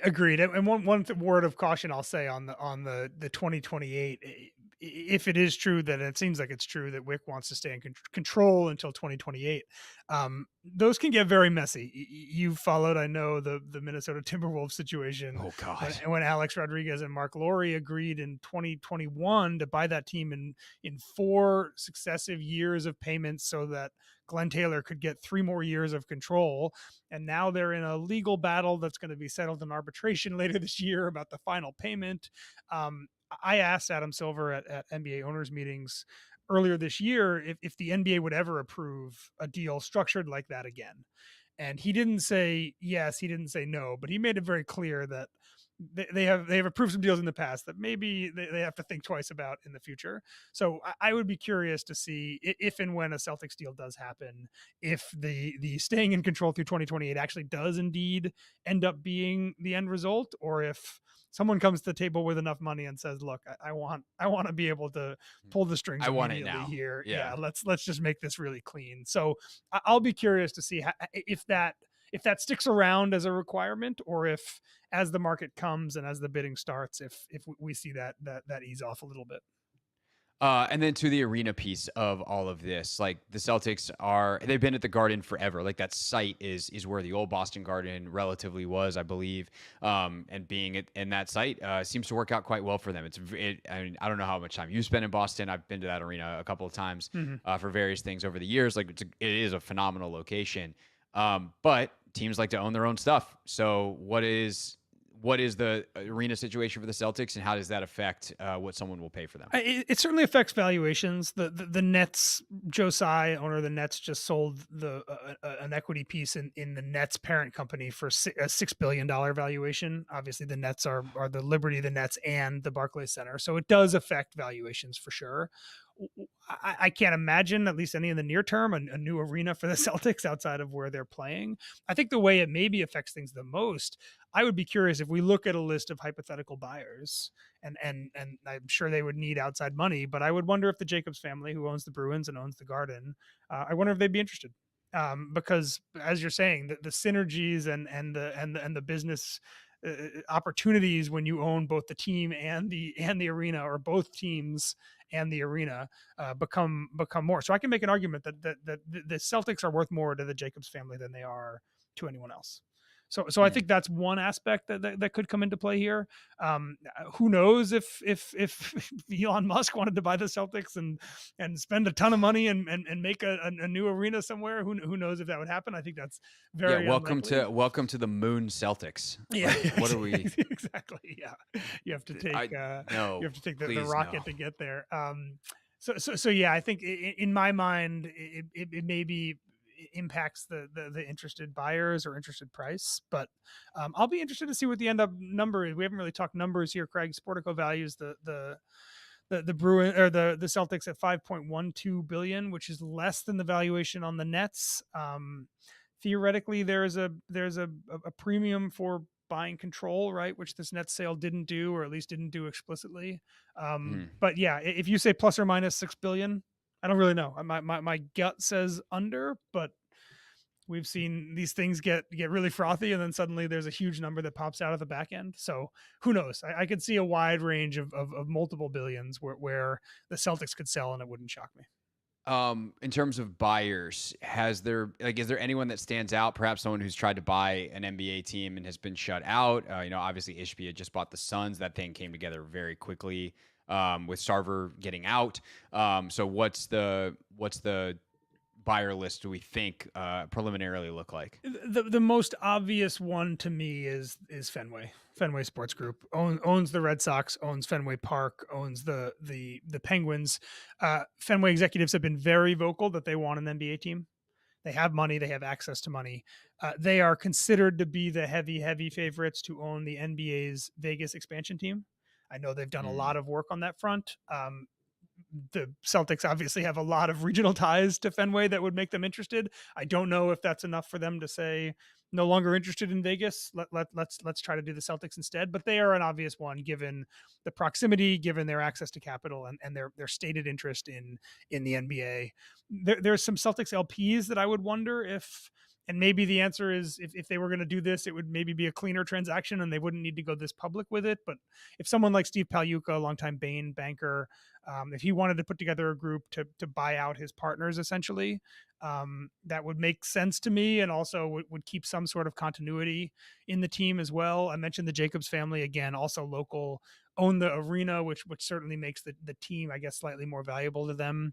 Outside of that, again, I think you could find there's a lot of this geography that comes into play here in terms of billionaires and where they are and where they want to own teams. So if it's not a Boston person, a billionaire who lives in New York, for example, loves the idea of being able to get to a game on a private jet in an hour and then watch the game and be home in New York by 1 a.m. All those things are. You know who hates that? Every single Celtics fan in Boston. Yeah, exactly. Get them out of our city, bro. Yeah, so we'll see. I think that there's going to be a lot of interesting layers to this, and I do think sometimes owners sell and they don't care about who buys and what it means for the steward of the franchise. Having talked to Wick a lot and some of those other guys, I have a feeling that they are going to care about who they sell to and what the direction they are and maybe what city they're from and what they're thinking about for the Celtics longer term. So I think all those things will come into play. But if you're asking me to put a list together, Fenway is top of the list just because of all those things I mentioned. No, that makes a lot of sense. Is LeBron still part of the Fenway group? He is, very yeah, small level, because that would be pretty funny if he owned the Celtics. So he wouldn't be allowed to. Well, until he retires. Yeah. So they would need to, and they can obviously do this. They'd have to structure something where LeBron's equity doesn't hold over into whatever hold company holds the Celtics, at least until he steps down. But yeah, LeBron will own a piece of an NBA team for sure via Fenway at some point. My guess is in the next 5 years, and it will either be Las Vegas is certainly the betting favorite, bad pun, but I don't think Fenway expected the Celtics to be on the market anytime soon. Game 6 LeBron, Miami owning the Celtics / former Laker LeBron owning a piece of the Celtics. Owning the Celtics also, yeah. Oh, that is good. That is rich. That is fun. I mean, I want to close with one other thought here though, because this is something we talked about quite a bit here in DC. And it's still on some level a topic. Leonsis owns multiple teams, and when it came to the arena stuff, I think people realize like why that can be really problematic. If one dude owns multiple teams, he's got an amount of leverage over a city that doesn't feel right. And especially as he continues to poke around the Nationals, it's like, oh my God, if he owns 3 of the 4 teams, like he's got insane leverage over the District of Columbia. And I don't think most people think that's good. So is that something like in ownership circles or around like kind of the sports business world? Is that something that is talked about? And when we talk about the Fenway Group or the folks who own the Bruins potentially owning the Celtics, like would that potentially be a concern? Not that the NBA would necessarily block it, but that the city of Boston might be like, oh, wait a second, we need to make sure that we have divestment and ownership amongst these groups. Yeah, I mean, you're talking about that topic from 2 different angles, right? The NBA, I don't think cares. In fact, I could see an argument for the NBA liking the idea of overlap here, makes scheduling easier, makes the arena situation easier. And again, for Ted's been vocal. He's only going to buy teams in the DC area, right? He's also thinking about that. And I'm not sure if leverage is exactly the word that he would probably use. I think he'd use synergies, but we're all talking about the same kind of things here, right? And yeah, you have groups like Fenway that could own a team in Boston and a team in Pittsburgh and a team in Las Vegas and not care. And then you have groups like Monumental who are very vocal and out there saying, we're not interested in Boston or Vegas or Pittsburgh. We're interested in DC and maybe Baltimore and maybe Northern Virginia. And that's pretty much it. So I don't think it would care on the NBA side. From the city side or from the fan side, Jacobs doesn't have a great reputation. The Bruins owner, I'm sure there are some Celtics fans that would feel some sort of way, but I think those concerns would be more about spending and approach and less about the leverage that the owner would have. But it's certainly interesting to think about. We are in this era, as you know, Craig, of the super owner. It feels like everybody that buys a team now is somebody that already owns a team in some capacity, and I don't think that's going to change anytime soon. So the idea of single city or multi-city big ownership groups in the mold of Kroenke or Monumental or HBSE, Harris, and all that, I think is either good or bad. Maybe for fans bad, but I think that's the future that we're in for at least the next couple decades. Yeah, I personally don't care whether you own multiple teams. I just don't want you to own them in my city. Like, I don't want you to. You can own one. Yeah. If you're Stan Kroenke and I know he actually owns multiple in Denver, but like, yeah. You own LA and Denver or Harris Blitzer, like you got up and down the I-95 corridor, like fine.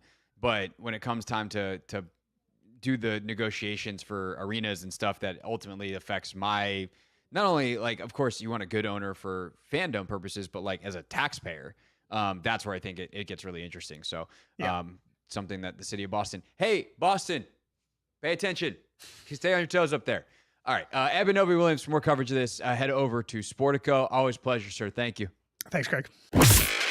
Hey, this is DA, and you're listening to The Hoffman Show on the Team 980 and the Odyssey app.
It's the Hoffman Show, final 20 minutes or so here on the Team 980. Always streaming live as well on the free Odyssey app. Tonight, you can hear right here the Washington Mystics and the Los Angeles Sparks. Should be a fun one, and big congratulations to Aaliyah Edwards, Anthony. Did you see the news? I did not see the news. Oh. I'm clueless right now. Oh. This is news to me. Literally news. Dun, dun, dun, dun, dun, dun, dun. Why did I just do the NFL draft noise? I was like, what news thing am I doing? Oh, that's the NFL draft one. Yeah. Headline. Dateline. That's the thing. Dateline. Canada.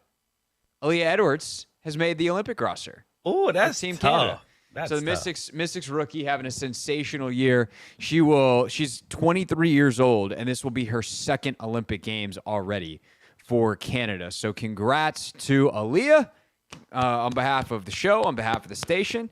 Very, very proud to see a great person as well as a great basketball player going to be in Paris. What are the chances that I run into Aaliyah Edwards in Paris? Because I will be there. That would be dope. But I don't like your chances. I don't either, because most of the basketball is not being played in Paris. They're playing it like up near Belgium somewhere. I hate this new thing the Olympics are doing. Like, have you seen what they're doing with LA and the softball? Nah. And there's like one other event too. They're playing it in Oklahoma City. LA 2028. They announced a bunch of venues last week. And some of the stuff is awesome, right? They're doing track at the Coliseum, which is like the OG Olympic arena in LA.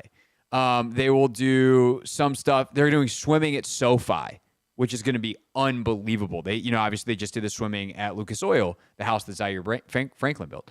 They just did the swimming trials here in the U.S. at Lincoln Oil in Indianapolis, football stadium. And they're like, okay, this is cool. This worked.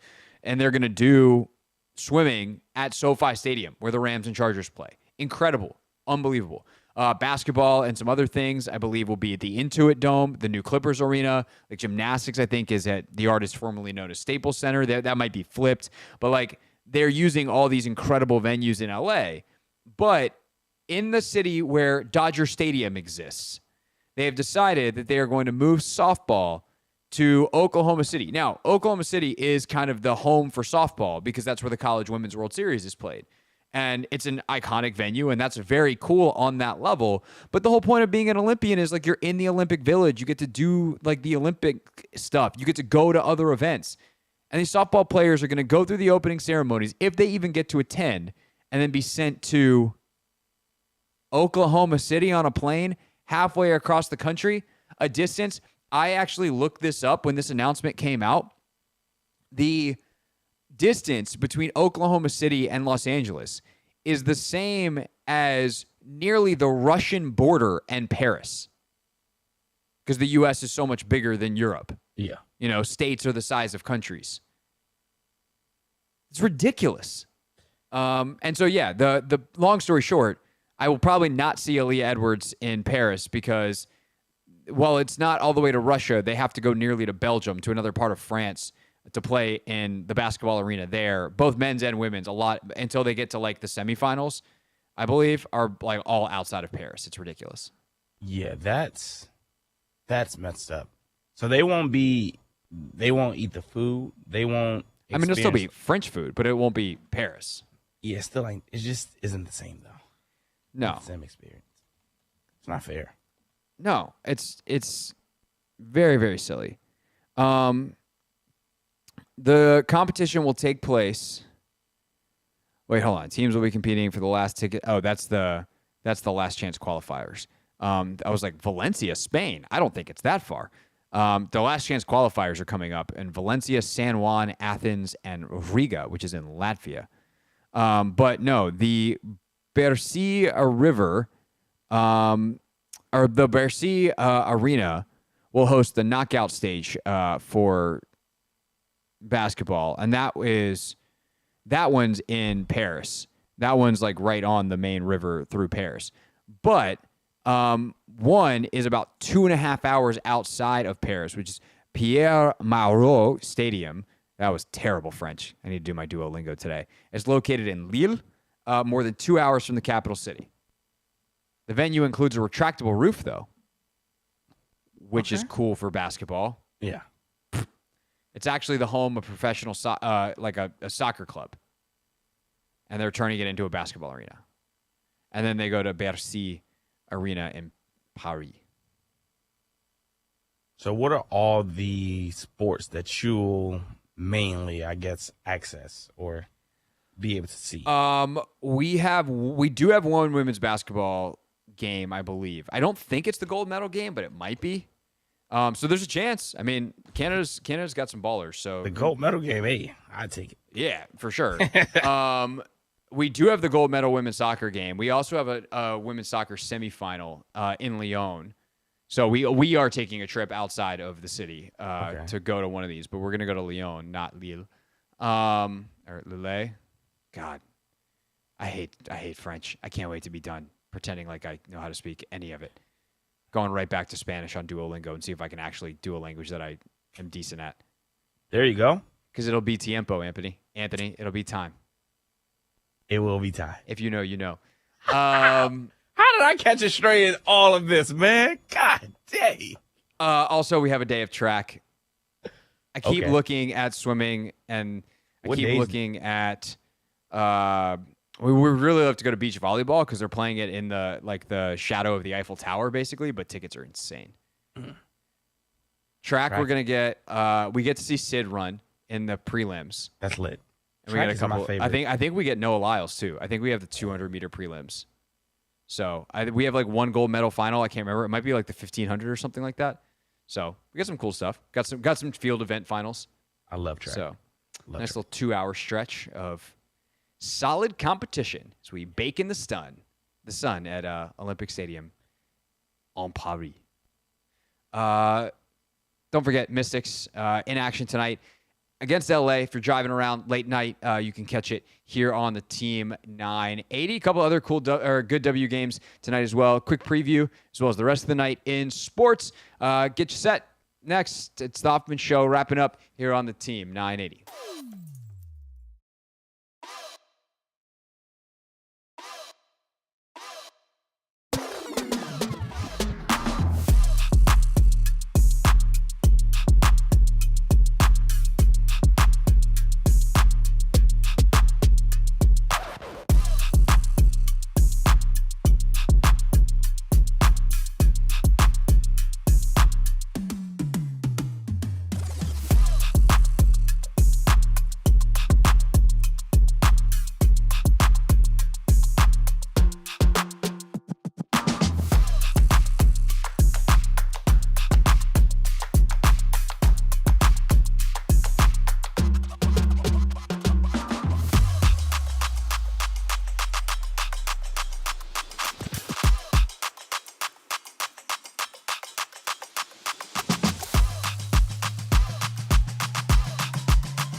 The Hoffman Show. We're on the Team 980, always live as well on the free Odyssey app. If you missed any of the show, make sure you rewind if you want to do it that way, or just simply go to your favorite podcast app, or that app that you have on your phone that you're pretty sure does podcasts, Apple Podcasts, Spotify, whatever it is.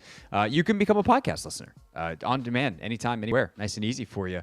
Just search The Hoffman Show, any part of the show that you want, or listen to the whole thing. Up to you. You got plenty of time over the next couple of days. Save some of it for Thursday, because we won't be here. Someone will be. I don't know who's doing the show, but it won't be us. Tomorrow's our last day. Tomorrow's our Friday. Yes. It's Friday. Can I play it tomorrow? Down. I think it's your call. It's your bit. Okay. I would say 24 hours from now, you all will be hearing Friday by Rebecca Black, even though Or it's a not. Wednesday. Or not. Stay tuned to find out. I might have something up my sleeve. You're not really wearing sleeves. That too. Anyway, tonight, Mystics and Sparks. I definitely am going to be watching. If I can make it, I'm exhausted, Anthony, if I'm being totally honest with you and the audience. 9:30 bedtime sounds great, but as long as I'm awake, 9:30 tip-off between the Aces and the Fever should be a lot of fun. Fever have been playing a lot better. Aces have been playing a lot better since Chelsea Gray is back.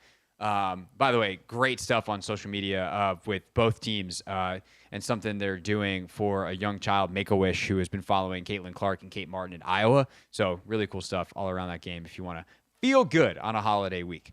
With that said, though, it's time to end our show, which means it's time for real things, real people said into real microphones, and we have some doozies today.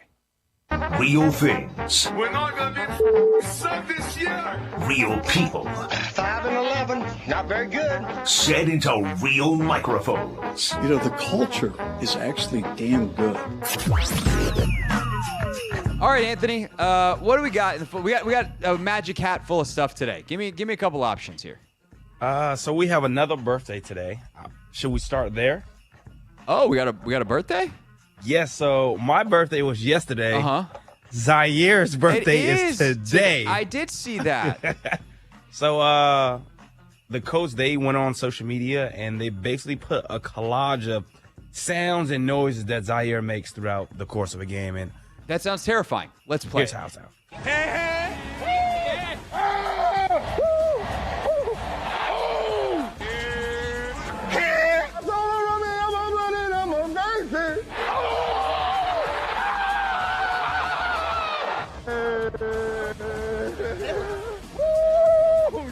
Oh no! Yeah! That's a. You know what's really funny about that, Anthony? What happened? We make all those noises in commercial breaks. We do. You and me and Zaire are basically the same person. Essentially. At work, anyway. Yeah. He's working. You're working. Job function's a little bit different. Yeah. No, happy birthday to Z. Great man. Really, really grateful that he lets us occasionally abuse your friendship and come on the show. But it is our pleasure to wish him, Colts linebacker Zaire Franklin, and Anthony's best friend, a very happy birthday. Okay, what else we got in our magical Real Things hat today? We had Donald Glover at the BET Awards, and he had some questions. Yeah. I'll let him. Yeah. Get to him. Because it's just the math of the fact, because it doesn't really make sense. I have more Grammys than Will Smith, which makes no sense, but I have the same amount of BET Awards as Sam Smith. Does that make sense to you guys? Me and Sam Smith are neck and neck at the Black Entertainment Television. If I have to do, I don't know, Baby Boy or something, just let me know. I'll have Jonathan Majors put me in a headlock, shave my head. I'll do it. It's a tough hit for Donald Glover, a.k.a. Childish Gambino. He's a comedian, an actor, and a singer / rapper. And so with the Black Entertainment Television, that's a lot of black entertainment for one man. Yes. To not have more than Sam Smith, who, in case you're like, who's Sam Smith? I don't get it. Sam Smith is not black. No. Just. I love Sam Smith, though. then maybe you're the prop man. Oh, it's me, huh? Seems to be the theme. It seems to be the theme. All right, what else we got? We had Sydney McLaughlin-Levrone reacting to her world record. I think it was like 3 days ago. Yeah, Sunday, 2 days ago. Bad math, I mean. Shocker. Well, I knew my stride pattern wasn't my original plan, so I knew I was going to be 15s all the way home from here, and I was like, all right, this is just about executing. Make sure you come off that hurdle clean, bring that trail toe back to the middle and down, push through this last one, and you got to run through that line like you've never ran through that line before. And then I crossed the line, and I said, oh, Lord Jesus, it's a 5. And then I saw the time, and I said, thank you, Lord, because I was very shocked. Literally, that's exactly what happened. And then my husband was like, stop playing with me. And I was like, Period. by the grace of God. Yes. All right, and that's how you break a world record. Where is she from, Greg? That's a great question. Okay, I'm looking at it. She's from... All right, before you look it up... Oh, did you already look it up? No, I haven't gotten there yet. Okay, don't hit enter. What do you think she's from? Somewhere in the South. Somewhere in the South, right? Oh, this goes full circle moment. Or is it like Arizona? No. She is from New Brunswick, New Jersey. Craig, there are people in the North that sound like they're Southern. Yeah, no, that was never in question. Well, I'm sorry, I should just let you have that one. The point that was raised by one of the callers was, we are in the Mid-Atlantic area, and sometimes us DC folk can get confused for, being a Southerner because of our accent. You want some of the most country bumpkin folks you've ever met in your life. I'm a little country. Go to upstate New York. Okay. Go to like backwoods of New Hampshire and Vermont. She's in New Jersey, though. That's far enough north. Yeah. That's close to New York. Well, it's just she was just possessed by the Holy Spirit in that moment. Yeah. So, I don't know much about that, but that seemed to be what happened. I think when you run that fast, over 400 meters, you believe in whatever deity comes to you in the moment. There are few races, few athletic endeavors worse than running a lap as fast as you can. And she had to jump over stuff. Yeah. Woof. All right, that's our show. We got one more for the week. So meet us back here tomorrow at 4 o'clock. It's Hoffman Show on the Team 980.